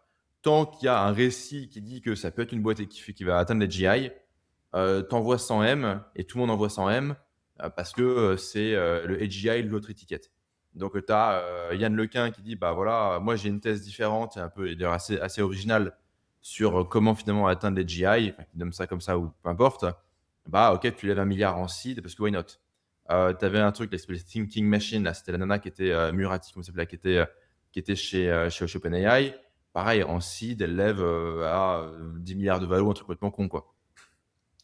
Et donc là, on a eu vraiment le trade AGI Lottery Ticket qui potentiellement va backfire de manière spectaculaire, quoi. Et je suis curieux de voir comment ce récit va se réinventer dans les mois à venir, mais pas évident. Donc là, on y est. Là, on y est. Là, on commence déjà à parler de prix. Parce qu'il y a quand même 5-10 épisodes, on était sur le truc, ouais, c'est incroyable. On commence déjà à avoir du prix qui commence à descendre. Il y a aussi, j'ajouterais à ce que tu viens de dire, Arnaud, de la même manière où finalement tu pourrais avoir des personnes, des individus qui ont du token qui n'est pas utilisé, qui vont pouvoir finalement allouer, proposer avec un coût par millier de tokens, où tu pourrais lister, tu connectes ton propre cloud à l'API de manière à pouvoir vendre ton quota et Non ton utilisé. quota d'IA que Voilà. tu n'utilises pas, tu vois. La nouvelle taxe carbone. La nouvelle taxe carbone. J'y allais. Le Airbnb du J'y token, allais, quoi. j'y allais. Non, les mecs. Là, Ouais, je vois un non, truc. c'est Il faudrait juste voir un petit peu comment est-ce que la TVA est pensée là-dessus, parce que non, je mais pense non, que ça non, va mais non, de mais trois non, mais boucles, non, là. mais non. T'as la BPI, t'as la French Tech BPI qui va dire on va donner à tous les travailleurs français un crédit token AI subventionné parce que la France, Startup Nation, premier pays du monde, quelle connerie. Et ils vont se faire arbitrer derrière par des closers à Tel Aviv et à Dubaï. Et ces crédits vont être vendus à la Non, mais Russie, je sais pas trop quoi. d'autant plus que la plupart de ces modèles chinois peuvent tourner en local. Donc tu vas avoir plein de mecs qui vont juste en faire des boîtes nommées je sais pas quel nom de vent méditerranéen ou autre, en faisant juste un copier-coller. Ouais. Non, il y a un peu un côté, tu vois, vous voyez dans le film War Dogs où les mecs sont supposés vendre des munitions soviétiques, enfin de l'ex-Union soviétique à l'armée afghane, en fait, ils achètent des munitions chinoises. Et là, en fait, je pense qu'il va y avoir des appels d'offres en mode, bah, on veut de l'IA souverain. Le mec, il fait ouais, pas de problème, on est souverain, on a juste, on a juste foutu des serveurs et des ordis sur le sol de l'UE avec de l'énergie subventionnée et détournée. Et d'ailleurs, on fait tourner des modèles chinois, on te dit que c'est souverain et on te. Bon, après, ça peut mal terminer, mais. C'est quoi déjà le truc? Ah, dans la crypto, t'as les tornados, non? Pour faire. Ouais, Comment on appelle ça déjà? c'est tornado.cash. Tornado.cash, il nous faudrait un mélangeur, tornado.ai pour pouvoir faire changer l'identité des tokens, comme ça au moins tu pourrais. The new money laundry. Oh, parce que c'est de l'énergie. C'est comme c'est comme techniquement le Bitcoin, si jamais tu partais. Ouais, in fine, c'est de l'énergie. Ouais. Ouais, c'est de l'énergie. Attends. Après, quand même, c'est dingue, je trouve que les Chinois, là, arrivent dans cette industrie aussi vite à concurrencer les Américains. Je parle pas des Européens, parce que pour l'instant, on n'est pas très, très avancé. Mais c'est quand même une des premières fois que les Chinois arrivent avec un produit qui est aussi bien, ou quasiment aussi bien, quasiment au même niveau et beaucoup moins cher. C'est l'histoire de l'humanité, ces 50 dernières années, quoi. Par contre, qu'ils arrivent aussi vite à concurrencer les pays comme les Américains, ça, c'est quand même une des premières fois. Et dans la tech, il y a quand même un truc qu'on a, je pense, jamais vraiment vu nous arriver, c'est le cloud, les hyperscalers chinois. Globalement, ils sont toujours restés en Chine ou en Asie. Ils n'ont jamais réussi à venir en Europe et aux US encore moins. Les Alibaba et Co, là, pourtant, ils sont extraordinairement bons, puissants et très, très importants là-bas. TikTok. Ils ont jamais réussi à émerger chez nous. Pourquoi? J'en sais rien. Enfin, pour certainement des questions de souveraineté et puis parce qu'on était très focus US. Mais là, ce qui est intéressant, c'est que finalement, aux prémices, au démarrage de cette industrie, 3-4 ans après les vrais débuts, on est déjà en train, et les gens, et même des grosses boîtes américaines, sont déjà en train de se tourner vers ces modèles-là, ce qu'ils n'ont jamais fait parce que ces mecs-là, ils sont encore toujours sur Azure ou AWS, quoi, ou Google Cloud, quoi.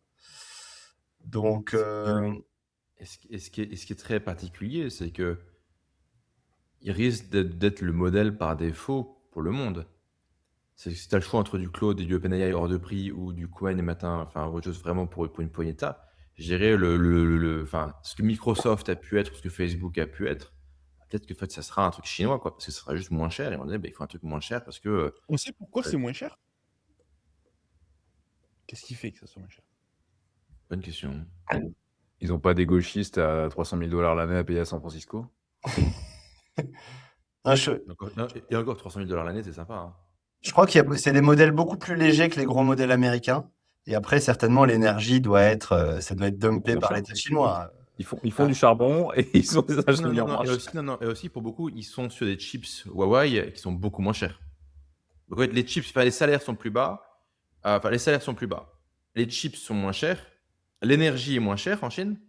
Et les modèles sont plus légers. Et après, il y a la suspicion qu'ils pompent. Oui, bon, ça, c'est normal. Ça, c'est normal. Et donc, en fait, tu prends ces 4 facteurs, ça fait 4 facteurs déflationnistes. Et peut-être numéro 5, tu es peut-être subventionné indirectement par l'État. 5 facteurs déflationnistes.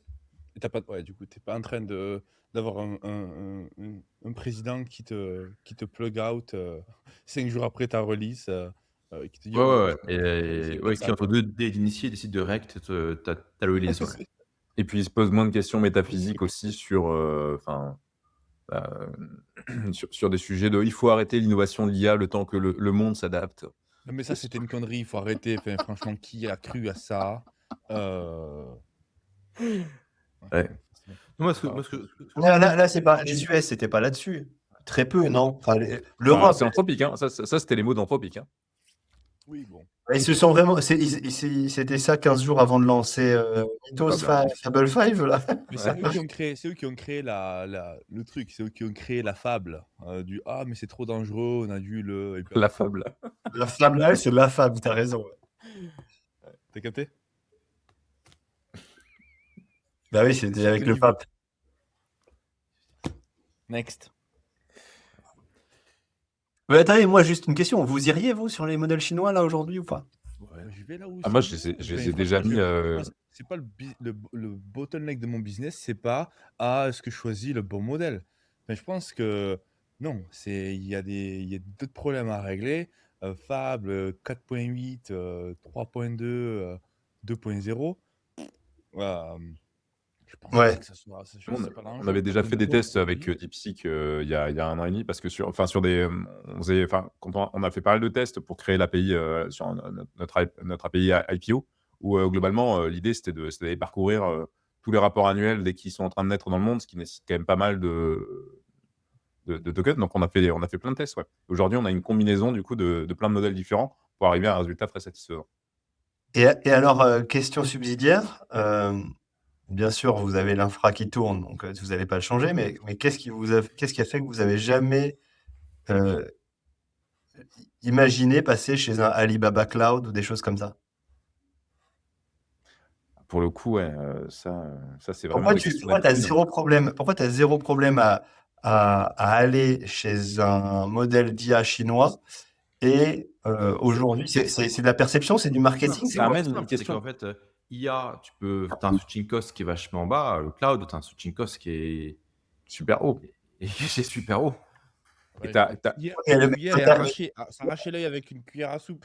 C'est il y a- encore il mieux. y a- Ok, mais pas aujourd'hui, mais il y a 3, 4, 5 ans, quand tu montes la boîte, Alibaba Cloud, je te dis, ça envoyait du bois, Parce qu'ils quoi. n'avaient pas de mindshare. En fait, ils avaient aucun mindshare marketing. Ils avaient aucun mindshare marketing. Donc c'était ça, c'était juste le mindshare Et marketing. nous, on tourne beaucoup avec, avec Heroku et on branche tout avec Google. En fait, il y a une vraie question à se poser en plus finalement, en plus de la notion de switching cost. C'est de quoi est-ce que tu hérites de par ton expérience lorsque tu crées une nouvelle boîte? Parce qu'il y a beaucoup de choses qu'on va faire juste par simple héritage, même en termes de pricing, en termes d'outils qu'on va utiliser, en termes de gens qu'on va employer, en termes de pratiques. Et qu'est-ce que j'hérite par expérience? Mais l'expérience, ça a du bon, mais ça a aussi du mauvais. Parce qu'on peut avoir du coup des mauvaises pratiques. Tu vois, Des typiquement, biais. moi, à chaque fois que j'ouvre une boîte, je branche ActiveCampaign. À quel, Saloperie, ce truc. voilà, à quel point c'est une connerie? Bah, Campaign, Quelle mais... c'est une connerie. saloperie. Oh là là. Quelle saloperie satanique, ce truc. Il n'y a rien qui fonctionne. Voilà. Et donc Genre, maintenant, il faudrait que je me mette à créer, et quand je vois les workflows J'ai trouvé un énorme compétiteur, Customer.io. Je recommande. C'est Ah ouais? Customer.io. mais- Attends, je vais mettre mon lien affilié, vas-y, bouge pas. Donc, Customers.io, ils ont kill the game. Ça commence à 1500 balles par mois. Ok. Ouais. Pour une build, ton setup fee, c'est 5000 €, juste pour un board. Mais ils te foutent un ingénieur et tout ça. Et ouais, ça va nous coûter entre 8 et 8K par mois. Et c'est une énorme dinguerie. Tu plugues toutes tes datas de tes clients, c'est fully compliant, fully compliant, GDPR, SOC 2. Et par rapport à tout ce qui se fait, toute l'utilisation de tes clients, ça envoie des campagnes, ça envoie des SMS, ça envoie des emails, ça envoie des onboarding, ça se plug à Intercom, à PostHog, ça te traque tout. C'est vraiment incroyable. Mais pourquoi tu parles de GDPR SOC 2 alors que maintenant tu vas mettre une IA chinoise? Tu peux oublier la ça. chinoise. Tu peux oublier. Mais après, Mais justement, tu bah, la mets moi, en local. Si jamais tu la mets, tu la j'ai mets en local. j'ai des potes qui envoient tous leurs emails directement avec l'API Amazon, ce qui permet de connaître extrêmement bien ton spam index, de bien maîtriser ça, et tu peux vraiment aller chercher des niveaux de délivrabilité qui sont supérieurs à des coûts qui sont absolument ridicules. En ActiveCampaign, j'ai ActiveCampaign. dû leur donner 250 000 $ au cours de ma vie. Des Ils clients regrettent inexistants. tous les dollars que je leur ai donnés. Ils n'en méritaient aucun. C'est vraiment. C'est que eux, et je vais pas le dire l'autre parce que c'est pas. Bref. Qui crèvent. Ton expérience avec ActiveCampaign, Arnaud? Qui crève. Il n'y a rien qui. Juste le réditeur de texte pour faire un email, là. C'est juste, tu prends un morceau de texte, tu le mets en plus gros. Et maintenant, tu veux cliquer pour changer de couleur. Ah non, il faut que tu désélectionnes, que tu resélectionnes le texte et que tu cliques sur la putain de couleur. Mais c'est un truc de mongolien. Il n'y a rien qui fonctionne. Tu sais, et en plus, ces enculés, tu sais, tous les produits de merde, ils se disent, bon, c'est l'IA, donc je vais rajouter un chat IA. Sur ActiveCampaign, tu as un chat IA qui sert à rien. Et le seul usage que je fais de ça, c'est je vais sur une fois par semaine, je vais sur le chat et je lui écris nique ta mère. Je ne répondrai pas. Je vais, bah, très bien. Et je me casse. Et c'est le seul usage que j'ai de leur chat où je dis au cul. Et Genre, résultat, vraiment, en fait, on est tous encore loqués chez eux, quoi. Ah bah pas moi. Ouais. Mais genre, quelle est Active boîte Campaign, comme Active ça, Campaign, je peux leur faire du mal, je leur fais du mal, quoi. Active Campaign, je pense que le truc que j'aime pas, c'est lui. Tu cliques sur un bouton, tu l'attends 6-8 secondes. Parce qu'il y Quand a ça marche. beaucoup trop de trucs, tu vois. Ouais. Il y a beaucoup trop de trucs. Ils ont essayé de foutre un CRM pour les sales. Le truc le plus important qu'ils ont, qui fonctionne assez bien, c'est leur Workflow Builder, qui est assez, où tu peux faire tenir du webinaire, etc. Ça, c'est pas mal. Mais le côté liste, enfin, Orto, vous connaissez Orto? non. C'était racheté dernièrement par Canva. What the fuck? Canva, ils ont acheté le compétiteur d'Active Campaign. Me demandez pas pourquoi, je vois pas le move. Peut-être pour distribuer peut-être le contenu créé sur Canva. Mais si tu vas sur Orto, RTTO, Ouais. Ouais, Théo, ouais. c'est pas mal Orto. Orto, c'est vraiment pas mal. C'est cher. Encore une fois, tout ce qui est bon est cher. Vous en souviendrez. Mais très très bon tool acheté par Canva dernièrement. Donc pour les emails, si tu fais plutôt d'infoprenariat, etc., peut-être Orto. Non, mais Mais c'est mieux Nerdibox, hein. Le ah oui, email, c'est le vrai, email. vous faites ça, vous faites ça, vous faites ça, Bien effectivement. sûr, J'avais on fait ça oublié. et on est en train. Mais d'ailleurs, c'est intéressant la réflexion d'Arnaud.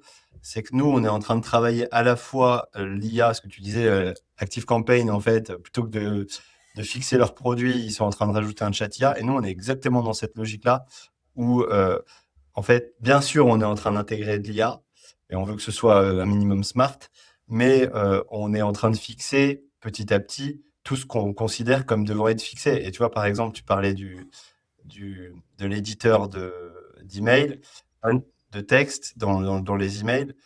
Bon, nous, dans LearnyBox, on a 5 ou 6 builders dans nos différentes applications. On est en train de tout refondre, la techno, le UX, le UI, tout ça. Ça nous prend beaucoup de temps. Ça fait un moment que ça a commencé et ça sort là avant la fin de l'année. Mais du coup, on est à la fois dans le truc, on se dit, putain, en fait, on est en train de refaire ce qu'on faisait plutôt que de faire IA, IA, IA comme tous les autres. Mais en fait, je suis sûr que c'est hyper important d'effacer tout ce qui peut être D'aide technique. friction, d'aide technique, d'aide du X, au fur et à mesure pour qu'en fait, ce soit hyper, hyper smooth. Et bien entendu, tu ajoutes de l'IA, le MCP qui va pas tarder aussi. Donc, Parce mais qu'il y a quand même cette urge de vouloir rajouter de l'IA. Et franchement, je respecte beaucoup les entrepreneurs qui sont dans la tech, especially dans du B2B, et qui disent attends, tout doux le loup, on va mettre de l'IA, on n'est pas obligé de la mettre de suite, et qui priorise correctement. Parce que mettre un putain de chatbot devant et le connecter à Claude, c'est simple.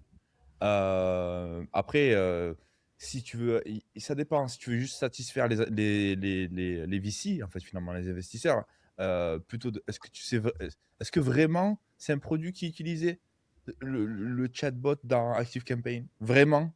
Est-ce qu'il y a quelqu'un qui. Est-ce Oh, qu'il il y y a a un mec quelqu'un qui vient et qui gueule, qui l'insulte, ouais. Donc je pense qu'ils m'ont Ouais. comptabilisé comme utilisateur actif. Voilà. Il y a lui, il y a Arnaud, il utilise le chatbot Une fois l'IA par semaine. d'Active Campaign. Je suis sûr que je contribue à leur reporting financier pour dire ouais, il y a tant de mecs qui utilisent cette merde. après, ce que tu peux faire, Arnaud, si vraiment tu veux leur faire du mal, c'est tu fais un ticket au support, donc tu les insultes, et à la fin, tu as l'IA qui te répond, et il te demande, est-ce que... Attends, mais... Non, mais l'IA va te répondre, et ils vont dire, est-ce que ça a répondu à ta demande? Tu mets oui à chaque fois, et eux, ils vont payer 1 $ à Intercom, je sais pas s'ils sont chez Intercom, Ouais, je sais pas, 1 $. je suis un autre. Et comme ça, tu fais ça 500 fois par mois, et tu as remboursé ton abonnement, en tout cas, tu vas... Remarque, c'est vrai que Intercom, c'est un vrai warfare. Hein. C'est tu dis, ok, tu repères un concurrent qui est sur Intercom, tu crées une dizaine de comptes. En plus, c'est un produit genre à 50 balles par mois, un truc pas trop cher. Tu crées, allez, tu le défonces quoi. Tu crées 100 comptes et tous les jours, tu tabasses. Tu tabasses le truc. Il y a des anti-abus, il faut que tu utilises des proxys, des non-resident address. Ouais, mais je veux dire, c'est un setup, tu vois. Tu mets des Indiens, des trucs, tu vois, c'est pas toujours la même question que tu poses. Il y a un peu de finesse, mais tu tabasses, quoi. Un peu à l'époque, la guerre entre Lyft et Uber, où en fait, ils avaient des systèmes pour commander des lifts et les annuler.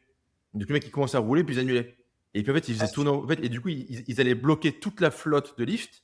Donc, les drivers, mais ils pétaient un câble, ils quittaient la boîte. Mais j'arrête de travailler pour Lyft. Je roule et ça s'annule à chaque fois.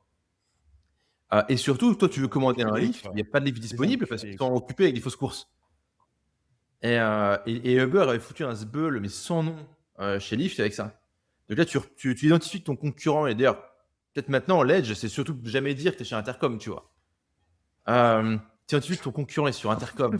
Et putain, et en plus, si les mecs ont mis Intercom, t'es pour les leads, t'es même pas pour les clients, quoi, pour les leads. Ah ouais, ça c'est les meilleurs. Ça, c'est. Et voilà, tu rentres c'est- là-dedans. Et les mecs, tu les déboîtes, quoi. Les mecs, ils en prennent pour 1-2 cas par jour de requêtes à la con. Tu sais, des mecs qui Non, disent, c'est quoi la météo, bâtard. non, mais ça, c'était la première chose que j'ai dit quand on proposait de mettre Lyft. J'ai dit, non, mais les gars, après, il me semble qu'il y a des antifraudes. Ouais. Enfin, ouais. Ouais, ça demande de la finesse. Mais je veux dire, En fait, tu dédosses, en fait, et ça suffit, quoi. Je veux dire, Ouais. si le mec est. Ouais, tu dédosses. Tu get the website down. Avant, il y avait acheter des backlinks porno. Maintenant, t'as mettre t'as mettre des bots intercom, quoi. Cela dit, nous, on a eu plusieurs fois des mecs qui sont venus sur le chat, pour essayer de voir s'ils avaient récupéré des accès à notre code. Hein. Évidemment. Et, sauf que quand tu vois, quand tu vois les questions et tout, nous, on a mis plein de sécurité et au passage, il n'y a pas accès, donc il ne pourra pas accéder au code. Mais quand tu vois les mecs, tu te dis putain, ils sont fourbes, les gars. Ils arrivent. Et si tu avais la permission d'accéder à ça, je ne sais plus exactement ce qu'ils demandent. Mais et alors nous, T'as des white hat hackers des fois, Marc-Antoine? j'ai des gars chez moi, mais c'est pas des white hat hackers en externe. Quoi. Mais ce qu'on fait, alors Et qui essaient de travailler avec toi en te suggérant des choses, ils te disent qu'ils ont eu ce cas avec un de tes compétiteurs et que en fait ils te donnent le case pour que tu non, sois protégé. Non, mais nous après, comme on a fait pas mal de corporate, on a de plus en plus de pen tests et tout, enfin des tests de pénétration. Je dis pas qu'on est 100% safe là-dessus, mais tu peux toujours avoir des problèmes, mais voilà, on a quand même régulièrement des tests de pénétration. Et Ouais, pareil. Rémi, tu veux parler de Bonnie Blue ouais. Tu vas le dire en Pénétration, test de pénétration. Ah, ben, tu vois, Rémi, tu lui dis zizi, il rigole. Zizi. Non, mais il y avait quand même un contexte. Il y a eu des préliminaires. Enfin, bon, vas-y. Donc non, nous ce qu'on fait juste quand les mecs ils viennent, comme on chope à chaque fois l'adresse IP, on leur envoie une capture, on leur dit by the way, on a ton adresse IP. Il y en a un, on l'a chopé, c'était un ancien client, par exemple, tu vois. Et qui est plus client, je sais pas ce qu'il fait aujourd'hui, mais tu vois, on a chopé ça ancien client, on a dit, on a envoyé un mail, on a vu que vous avez essayé de demander des trucs comme ça, on met nos avocats sur le coup, quoi. Et au passage, on envoie un truc aux avocats et on verra ce qu'on en fait un jour, mais... ouais, ça impressionne le mec, c'est parce que qui connaît pas le système légal, mais ouais. Ouais, c'est Oui, ça. mais En fait, tu peux l'envoyer même si tu l'as pas envoyé à ton avocat. Non, mais du coup, après avoir foutu le sbeul à base de $1 à chaque requête, Je le mec il va parler à ses escalate. avocats. Maintenant, c'est 1000 balles la requête. Tu survines. Sauf si tu vois l'adresse de ta Livebox dans une province française ou je ne sais où. Ça se trouve, nous on a eu un jour un mec, c'était un gars qui nous avait un peu arnaqué, et en fait c'était un étudiant chez ses parents. Donc là en l'occurrence on avait envoyé les avocats. Quand le mec, t'as les avocats qui envoient des lettres chez les parents, il avait 20 pieds. Tu boulis des broquis parce que quoi, ils ont pris de l'Itrial et ils ont trop parlé à la fine. Enfin, je veux dire, Non, c'était un affilié qui nous avait niqué. ok. Il nous avait arnaqué. Et je peux te dire que on est arrivé, on lui a dit, bah écoute, maintenant tu nous rembourses les 10 000 balles.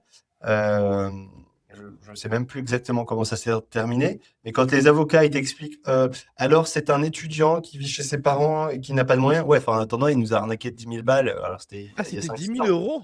Pas d'affiliation, ouais, il nous avait arnaqué. Ah C'était ouais. pas chat. Faut bounty la grammaire là pour 10 000 euros. Troisième méthode, tu fais de l'affiliation avec des cartes volées et des chargebacks. Donc ça, hop. Franchement, on peut foutre à genoux l'économie assez facilement. Hein. Nous, on a des garde-fous sur l'affiliation. D'ailleurs, ça nous a un peu desservi, mais il n'y a pas Ouais, de charge. l'affiliation, t'as quand même pas mal de bandits, hein. Ouais. Mais ça fait de Ah, l'argent. ça, c'est un vrai sujet. On évoquera un jour si ça vous intéresse. Ouais, tu devrais essayer Dub. Ouais. On va passer sur On- Dub, DUB. On peut faire un gros sujet affiliation, un de ces quatre, hein. Moi, globalement, c'est vrai que c'est un sujet que j'ai pas mal pensé aussi en termes d'acquisition. Surtout que nous, on n'arrive pas. Moi, j'arrive pas à le craquer parce que je suis pas aligné avec justement certains pirates de l'affiliation. Moi, c'est le levier d'acquisition sur lequel j'ai fait le plus de blé, hein, Moi aussi. l'affiliation. Ça marche de fou. Arnaud, Bon, tu veux que ça te parle un peu l'affiliation, toi? Moi, j'en avais beaucoup fait à l'époque. Je trouve que c'est un levier qui est. Ouais, c'est un bon. Enfin, ouais, je trouve que c'est bien, quoi. Enfin, j'ai pas grand-chose à dire dessus, quoi. En fait, ce qui est intéressant sur la FI, c'est un peu les compositions et les objectifs multiples. Tu vois, par exemple, tu peux utiliser l'affiliation à des fins aussi d'irréputation de ton produit. Ou de réputation, ou genre, tu dis, Bien bah, en sûr. fait, tous les affiliés, tu vas dire, bah, vous allez sur Medium, vous faites soit un compte Medium, soit un compte Substack. Ce Medium et Substack, ça rank vachement bien en SEO. Et en gros, bah, on vous donne un pré-prompt et un peu de knowledge base pour faire des articles complets. Et du coup, tu peux avoir des dizaines d'articles qui parlent de toi, de ton produit, etc. Tu peux même générer des fausses interviews avec eux. Posez-moi vos questions, moi j'y réponds, boum, boum, boum, boum, boum, hop, tu poses le truc, ta vision, ton truc, pourquoi, ton combat, pourquoi tu fais ce produit, etc. Et du coup, tu fais des choses intéressantes. Ou alors, tu te dis, vas-y, moi je vais faire du clipping, et on en a parlé il y a peut-être un gros mois, 2 mois, c'est je fais clipping plus affiliation. C'est que le gars, en fait, il va clipper mon contenu, donc je lui paye le CPM, et en plus, il fait de l'affiliation, enfin, il crée des comptes qui font de l'affiliation vers mon produit. Donc en fait, ce qui est cool avec l'affiliation, c'est de créer un peu des stratégies hybrides comme ça, qui permettent d'occuper du terrain. Et sauf que ça implique beaucoup de faire du crowdsourcing. Donc, en fait, de créer une structure d'incitation sur laquelle des humains vont pouvoir se plugger. Mon feeling aujourd'hui, c'est que les humains, c'est de la merde. Et qu'en fait, tu prends des agents IA qui vont créer des comptes à l'appel, des machins à l'appel. Tu vois, nous, sur Rich4, on a une espèce de moteur où on peut créer des dizaines et des dizaines de comptes avec des proxys, les faire chauffer, des iPhones branchés, etc. Je me dis, bah, en fait, entre foutre des robots qui clippent, des robots qui créent des comptes, des robots qui font chauffer des comptes, des robots qui reply, des robots qui font tout ça, ou aller prendre des humains et dire, ah, matin, tu vas prendre le lien, je mets en bio. Et je fais comment? Genre, je te frappe maintenant, je te frappe plus tard. Tu vois, c'est bah il faut écrire, il faut en fait la capacité d'humain à faire des tâches élémentaires, voire enfin est très faible. En fait, tous ces fils de pute font. Non, mais moi j'ai une théorie différente. Mec, t'es au RSA. T'as pas Ouais, d'opinion mais quand ça, t'es je au pense que c'est le RSA. problème. Le problème, c'est que par exemple, tu vas faire une affiliation avec Et des après, non, pré- non, et après C'est ça. faire des actions répétées. Il faut que tu fasses 3 trucs. Je vais où? Non mais ça se dégage. Et donc en fait, foutre des robots, c'est plus intéressant que mettre des White K Warriors, grosso modo. Donc, j'ai Non. beaucoup cru. Non, parce que tu as fait de l'affiliation, en effet. Tu as fait de l'affiliation avec pas mal. Enfin, nous, globalement, aujourd'hui, que ce soit sur Value Investing Trainer ou Imoscan, on a un petit peu plus de 150 affiliés à chaque fois. Mais c'est que des gens qui ont déjà des bases mail et des audiences bien établies. Ceux-là, oui. Oui, ah oui, non, mais attends, mais ceux-là, oui. Ok, Et ok. par contre, il y a une vraie stratégie pour aller choper ces mecs-là. Oui, non, en fait, est-ce que tu prends des KOL, donc des Key Opinion Leaders, donc des gens qui ont déjà de la distribution et Voilà. une influence, Ça, c'est ou est-ce vraiment que tu crées une différent. armée de brokies? Ouais. Moi, j'étais beaucoup sur la logique de crowdsourcing et de créer des armées de brokies. Enfin, aussi des armées de brokies. Brokies, c'est pas une insulte, hein, c'est une dénomination sociologique. Donc, est-ce que tu prends du KOL, est-ce que tu prends du brokie? Moi, j'étais beaucoup sur le fait, comme les KOL font beaucoup les princesses, je dis écoutez, vous me faites Ouais. chier, je vais prendre juste une armée de brokie avec un système d'incitation ouvert, transparent, honnête, et on va y aller. Et en fait, aujourd'hui, c'est plus efficace de mettre des robots que de mettre une armée de brokie, grosso modo. Après, les robots ne remplaceront pas le KOL. Jusqu'au moment, en fait, où tu fais monter des dizaines et des dizaines de comptes sur tous les réseaux sociaux et des dizaines de blogs dans toutes les thématiques qui t'intéressent, et in fine, 6 mois, 1 an plus tard, tu as ton truc. Mais Ça va pas venir comme. Genre, par exemple, nous, là, quand tu prends un call avec Aeros, Chase, il jette un œil à ton tech stack, il te dit utiliser iClosed. C'est le meilleur outil. Non, mais là, c'est un prescripteur. Là, c'est un prescripteur, Isma, c'est plus pareil. Et donc, tu as ça, c'est pareil quand tu as. Oh, mais ils prennent un coup d'affilié. Et de la même manière pour nous, lorsqu'ils ont des problèmes de tracking, on leur dit. Ouais, mais là, c'est le client convaincu, c'est le médecin de tout à l'heure. C'est au meilleur moment. C'est KOL. C'est de la fille. Ouais, le gros hack que j'avais trouvé pour choper des KOL, coup, quand j'ai démarré en affiliation il y a 3 ans, c'était d'envoyer un email au mec en disant salut, j'ai créé un logiciel, est-ce que tu accepterais que je te paye, je crois, je sais plus si je disais 300 ou 500 euros, une demi-heure de ton temps pour que je te le présente. Ce qui est une stratégie au passage de chasseur de tête. Enfin, en fait, c'était Estelle qui s'était fait démarcher par un chasseur de tête au moment où du coup, tout le monde recherchait des devs. Et le chasseur de tête lui avait dit est-ce que tu accepterais que je te paye un énorme taux horaire juste pour 1 heure de ton temps pour que je te présente ce que j'ai à te proposer. Ce qui était très intéressant, je pense, pour elle, parce que leur rémunération est. En fait, elle maîtrise son CPL, quoi. Et du coup, j'avais fait ça pour trouver des affiliés. Et il y avait plein de mecs dans l'écosystème du coup, qui m'avaient répondu. Et une fois que tu te retrouves à en avoir 10, 15, 20, et que tu leur mets des bonnes rémunérations, sachant que c'était aussi l'avantage de la Lifetime Offer, c'est qu'ils prenaient très rapidement un gros ticket. Et bien ensuite, ils te recommandent et ça a fait ensuite boule de neige comme ça. Et le fait de démarcher les mecs, mais même d'une manière générale, quand tu as envie de discuter avec quelqu'un, envoyer un message en mode j'ai vu ce que tu faisais, je pense qu'on a des affaires à faire ensemble, accepterais-tu que je te paye 500 euros une demi-heure de ton temps pour qu'on échange? Globalement, le mec se sent respecté et il prend le call, quoi. Et ça souvent, vaut ils demandent pas vraiment l'argent. le coup de mettre en place cette démarche. Et T'as souvent, ils ça demandent ou pas l'argent. t'as ça ou trouver en fait son transparent incentive. Alors, qu'est-ce qui le motive à lui et avoir quelque chose qui va valoriser encore plus que ce billet de 1000 euros. Mais je trouve que en fait, le côté, moi, même de plus en plus, ce que je fais, c'est vraiment, enfin, même quand j'envoie des messages à des mecs avec qui je rentre en contact, c'est juste, j'ai vu ce que tu faisais, je veux parler affaires avec toi. Et juste le fait de dire, je veux parler business, tu vois. Bon, après, avec un petit peu aujourd'hui, avec un petit peu de réputation qui est parsemée et tout par les réseaux, ça marche vachement bien, quoi. Ouais, je pense que ça marche pas du tout avec. Je pense qu'en fait, si on pouvait d'abord arrêter de m'envoyer des messages Ah oui. de gars qui me disent en fait j'ai une idée business, est-ce qu'on peut prendre 5 minutes ou un quart d'heure pour en parler? Ou genre, ils arrivent Oui, avec zéro, c'est ça. zéro, zéro. Je suis obligé de demander une question supplémentaire pour avoir une idée de ce qu'ils veulent couvrir dans ce potentiel appel.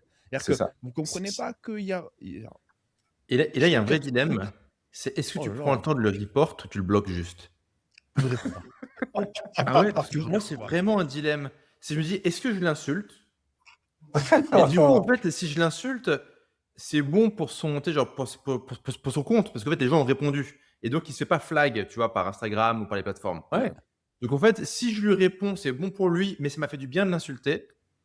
Après, si je le bloque, c'est une action simple, gratuite.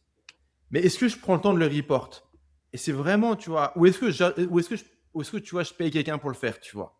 Je dis, vas-y, va sur mon compte. J'ai pas envie de passer pour un connard, tu vois. Mais Ah ouais, oui. et de ce point de vue-là, si Oh, le mec hello, dans son Isma. PM à la con te propose 500 euros une demi-heure de ton temps, au moins tu Ah bah ouais, te sens ouais. plus respecté, c'est mieux. Hello Isma, laisse-moi te proposer une chose. Rien à te vendre. entre parenthèses.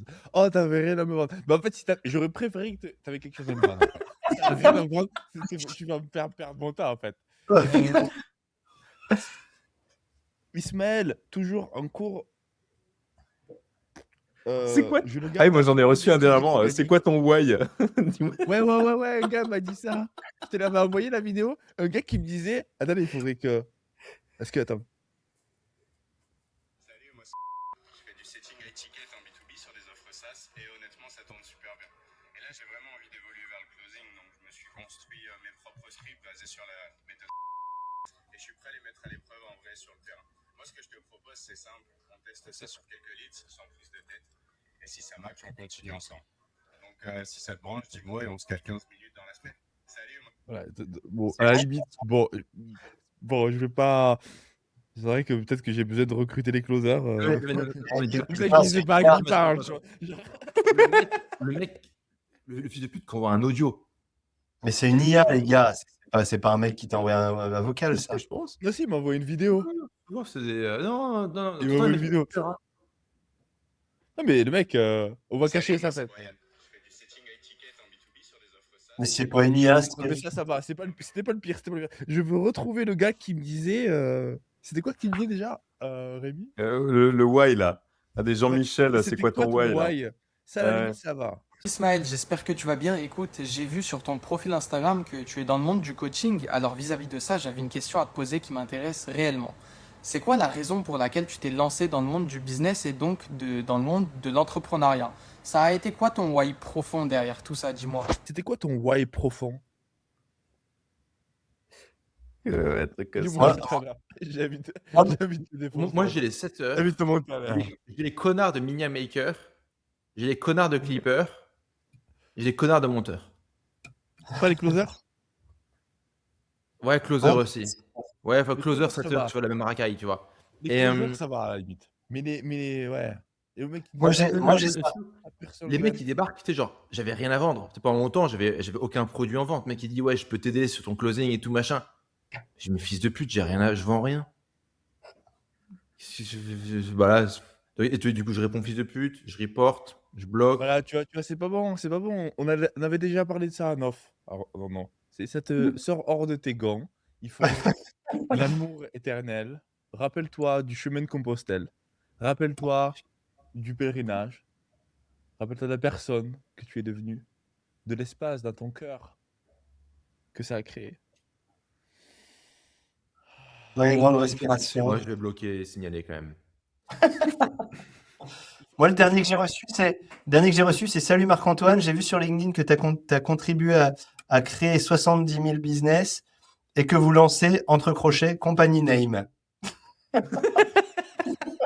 Donc, bien, juste funky, quoi. Mais c'est un Bon. vrai sujet, ça. En fait, j'avais vu un réel la dernière fois qui disait qu'en fait, aujourd'hui, déjà qu'avant, en fait, des résultats sur LinkedIn sont en train de plonger. Et à quel moment, en fait, les êtres humains vont quitter les réseaux sociaux parce qu'il y a juste trop d'IA. Et donc, du coup, peut-être qu'il y a une émergence dans les prochaines années d'un réseau social où il n'y a pas d'automatisation, il n'y a que des humains normaux qui interagissent de manière normale parce que, je vais jamais sur LinkedIn, mais je ressens déjà ça sur IG et sur Twitter un peu. LinkedIn, c'est marrant quand même. Ah ouais. Et ça fait quand même la boucle avec. Ma grand-mère est tombée dans les escaliers. Voici ce que ça m'a appris par rapport à la prospection B2B. C'est what the fuck. Ah, j'ai vu un post dernièrement sur Mélenchon là, qui était genre un mec qui commence son post par je viens de donner 15 000 € à la France Insoumise. Ah, je l'ai Et, vu. et il est exceptionnel. Et il explique par A plus B que globalement il fait de l'expatriation et grâce à la France Insoumise, il y a un maximum de gens qui veulent se barrer. Donc il vient de faire un don. Ça, c'est astucieux. C'est astucieux. Ah ouais, j'adore. C'est construit. C'est rusé. Ok, non, mais c'est bien. Il y a un mec qui a bossé, il y a un mec qui a réfléchi. En plus, ça se trouve, il ment, il a même pas filé 15 000 balles, donc en plus, c'est gratos. Mais j'ai Ah, il y a le j'ai eu screenshot longtemps un du dilemme remerciement du don. de filer 10 000 balles. Il y a une association que j'aime bien, c'est le Café Marxiste. Ils font venir plein de marxistes, du coup, pour les trucs de marxistes. Et ça me démange. Est-ce que je leur file 10 000 balles? Est-ce qu'ils vont l'accepter ou pas? D'un côté, tu as besoin de dons. De l'autre côté, Provenance des fonds. non. Ouais, enfin, d'un point de vue idéologique, quoi. Mais Non, à partir de 10 000, t'es trafiqué. Hein. Donc fais 9 999. ouais, non, fuck it. Je préfère les cramer de luxe et en resto, tu vois. Je pense que ça fait plus de bien à l'économie française de cramer 10 000 balles en hôtel de luxe et en resto que filer ça à des mecs, quoi. Mais bon. En parlant de ça, moi, il faut que j'aille golfer à Saint-Malo. Oui. Excusez-moi, monsieur. C'est vrai. Un affilié, c'est toi. Non, pas du tout. C'est un copain qui m'a proposé d'aller golfer à Saint-Malo et d'aller manger des huîtres à Cancale. Du coup, j'ai pris un vol de rigueur. C'est bien. Donc, bilan carbone. Et d'autant plus que les huîtres que j'apprécie, non, les huîtres que j'apprécie ont un sacré bilan carbone. Je suis un grand fan des huîtres de la famille Boutré, qui sont des huîtres qui vont naître en Normandie, qui vont ensuite grandir en Irlande, ce qui va leur donner un pied un petit peu plus charnu. C'est quasiment un pied de noix de Saint-Jacques, c'est magnifique. Et ensuite, ça revient et ça termine dans des bassins en Normandie un petit peu dessalés, ce qui fait qu'elles ont assez peu d'iode et vraiment un goût très sucré, c'est sublime. Il n'y a pas un grand private equity qui envoie le truc en Chine, qui est prêt pour le ramener chez nous et non. Non. Il n'y a pas de. Non. Mais non, mais si vous avez l'occasion de manger des huîtres de la famille Boutré, vraiment, c'est un appel à la volupté, c'est sublime. Je les ai découverts en. Non, mais c'est vrai. Non, je les ai découverts en me faisant Non, pote chasse avec à le course. champion du La monde chasse à d'ouverture mouchettes, c'est un d'huîtres. gland, les chaussettes rouges, et tu te donnes de la tête. C'est ça. C'est, Les Mass Extract, découvrez les secrets de la noblesse française. Et de l'ouverture d'huîtres, si vous voulez. Hein. Je me suis fait copain avec un gars qui est 6 fois champion du monde d'ouverture d'huîtres. Il m'a appris plein de trucs. C'était super C'est intéressant. passionnant ta vie en fait. Je crois qu'on rate un truc. Hein. Tu devrais en parler à un dîner. Genre, tu pourrais en parler. Un mercredi soir. En revanche, il y a un vrai business autour des champions du monde. Il y a un vrai business autour de j'ai été champion du monde de lancer de javelot, lancer de boule, lancer pâté en croûte. À Lyon, on avait le champion du monde de pâté en croûte. À Paris, il y a un resto dans lequel on allait tout le temps avec Rothschild. Les mecs, ils surfaient depuis des années. C'était un resto à côté de l'Elysée sur l'œuf. C'était quoi? L'œuf mimosa. Champion du monde d'œuf mimosa, un truc comme ça. Et donc, tu allais là-bas parce que le resto était hors de prix. C'était que des gens de la noblesse française et de la haute société. Et la noblesse d'État. De la noblesse d'État, juste à côté de l'Élysée, tu avais les gardes du corps de l'Élysée qui venaient jusqu'à 2-3 heures du matin. Et tu y allais parce que il fallait que tu prennes en entrée à 17 balles l'œuf mimosa qui avait été champion du monde en 2012, tu vois. Et donc là-dessus, il y a un vrai business d'avoir une reconnaissance sur un truc, mais hyper niche. Il y a un business de créer des sites spécialisés qui descendent des titres. Genre le prix de l'innovation, fintech, machin, bidule. Et évidemment, les mecs payent. J'ai un pote comme ça, il était triple champion, médaille d'or, machin, de l'innovation financière tous les ans par un truc. Et je dis, mais c'est quoi ton histoire là? Il fait, ah non, je paye. Nickel. Tu payes. Et en fait, Ah, tu crées des sites. Tu crées des sites comme ça et tu fais payer les mecs, quoi. Super business, hein. Enfin, là, vraiment, coût marginal. Bah, c'est zéro. pareil pour les. J'ai failli payer une formation là, à 1500 balles, truc qui semblait hyper sympa sur les IPO à Londres. Ça s'appelait Cambridge, je sais pas quoi, mais en fait, c'était pas Cambridge. C'est comme le Harvard Summer School. Tu mets Harvard sur LinkedIn parce que tu es allé Non, une mais semaine. Harvard Summer Harvard, School, ça se passe vraiment à. Là, c'était Cambridge Training University, un truc comme ça. Donc, c'était même pas Cambridge. C'est juste qu'ils ont utilisé le mot Cambridge. Mais ils ont le droit de l'utiliser Ouais, parce pile, que. ouais. c'est Mais nul, en d'ailleurs, fait. en parlant des summer schools et des masters spécialisés, je pense qu'en fait, toutes ces institutions sont en train de. Enfin, soit ils savent qu'en fait, ce qu'ils vendent, c'est de la merde et qu'ils sont morts dans pas longtemps, et ils mass extract, vas-y, summer school, machin, master Ouais, ils spécialisé. sont en train de détruire leur brand, mais d'une Ouais, mais en force. fait, soit ils sont vraiment conscients qu'en fait, leur truc, c'est de la merde et qu'ils sont morts dans pas longtemps, ils font franchement autant mass extract maintenant, voilà. Quitte à mourir autant mass extract, soit juste, ils n'ont pas compris, ils flinguent leur brain, quoi. Pareil, tu vois, moi à l'époque où j'étais HEC, bah, en fait, tu avais 15 000 masters spécialisés avec des mecs à moitié illettrés bah, qui du coup étaient aussi HEC. Tu bah, dans ce cas, pourquoi je m'emmerde, quoi? Je vais vendre des PDF sur internet, c'est plus intéressant, quoi. Tu vois, mais ça, quoi, en termes de brand management, et d'ailleurs, c'est le même souci avec les marques LVMH. Ils vont prendre une marque La même chose spécialisée. avec Trump qui vend des montres. Mais lui, à la limite, c'est un forain, tu vois, donc c'est à peu près cohérent. Mais je veux dire, tu prends des marques spécialisées. Alors, alors, c'est pas une marque LVMH, mais prenez des mecs qui sont en train de tuer une marque. Prenez Louboutin. Ok, ils font des chaussures pour femmes. Ok, tu comprends, machin. Après, on fait des baskets pour femmes. Tu dis, bon, allez, pourquoi pas. Maintenant, on fait des baskets pour mecs. Bon, vas-y, pourquoi pas. Maintenant, on fait des sacs à dos. On fait de la maroquinerie. On fait du parfum. On fait des machins. Je dirais, tu les laisses sur la lancée. Dans 4 ans, ils font des brosses à chiottes. Mais tu vois, du coup, en fait, Mais je pense que ça marcherait. Ça correspond à quoi? Une brosse à Et chiottes. je pense qu'on va vivre un repricing du pure player. Mais qui dit, moi, je fais des valises. Fin de l'histoire. Je fais des parapluies. D'accord? Ok? Mon job, c'est que je suis monsieur parapluie. Je fais les meilleurs parapluies du monde depuis 200 ans. Je fais des parapluies. Je commence pas à faire des parfums, des brosses à chiottes. Et je pense qu'on va peut-être avoir un repricing de la spécialisation, notamment sur les produits physiques ou sur le business finalement Après, je pense que l'éducation, c'est dead de toute manière, en fait. Donc, à la limite, autant qu'ils mass extract jusqu'au bout et qu'ils foutent en l'air le truc, tu vois. Peut-être qu'ils mettent des mecs woke, machin, qui font des chasses à l'homme si jamais t'es pro-Israël ou tu sais, vas-y, défonce tout, vas-y. C'est pas Harvard où ils sont pris une amende sans nom parce que les mecs, ils faisaient des chasses à l'homme pour les gens qui étaient pro-israéliens je sais plus, n'importe quoi leur truc, quoi. Je pense que l'éducation, c'est dead. Wow. Par contre, le produit physique, un reprice, vraiment un recentrage sur, vas-y, en fait, nous, on fait des parapluies les plus chers du monde, et il y aura une liste d'attente de 4 ans pour avoir un parapluie. C'est plus intéressant que de se diversifier dans la brosse à chiottes et la parfumerie, quoi. Mais, et prendre le fils de Will Smith, creative director, alors que le mec, je veux dire, laisse tomber, quoi. Ah, lui, on l'a perdu là, le Jaden Smith là. Là, il Mais fait. déjà, À chaque fois que je le vois, attends, j'ai il l'impression y a un qu'il mec, déjà qu'il y a un il potentiel. appelle. Chaque fois que je le vois, je vois un petit garçon appeler au secours. Je sais. Le mec, je vois de la détresse dans ce jeune. En fait. Il crie à l'aide. Là, il n'y a personne pour l'aider. Pauvrette, que de sa mère et de son père là, les dingueries qu'ils ont fait aussi.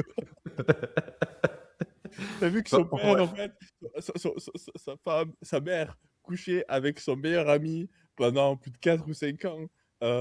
Et Will Smith le savait, et ils étaient totalement OK. Et après, ils ont fait un podcast où ils en ont parlé. On fait la boucle avec Bonnie, et c'est un petit peu la même chose. Hein. Je pense Le que mec, bon, ça là, fait la souvenir boucle est pendant. bouclée, le Bon, podcast est.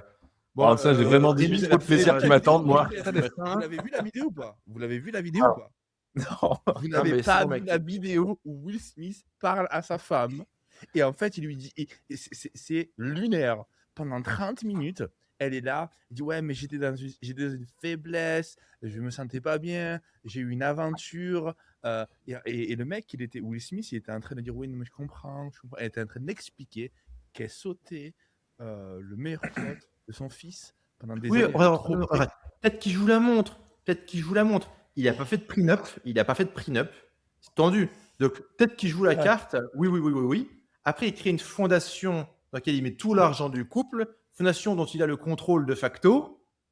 Et là, tu sors la dinguerie. Ah, mais c'est l'humiliation. Au bout, non, mais faut pas être impulsif. Pareil. Tu veux insulter un mec sur Twitter ou bloquer ou signaler un mec ou signaler un setter qui cherche juste un travail. Jésus Non. t'aime. Jésus même, tu vois. Donc, bref, je pense que Rémi, là, il a ses camarades de golf qui s'impatientent, qui font Wallah, t'es où? Wesh, on t'attend. Non. Wesh, on t'attend sur le green, là. C'est Jean-Charles. Enfin, c'est pas voilà. Tu nous raconteras la semaine prochaine. Voilà. C'est déroulé. Bon, les enfants, Excellent journée.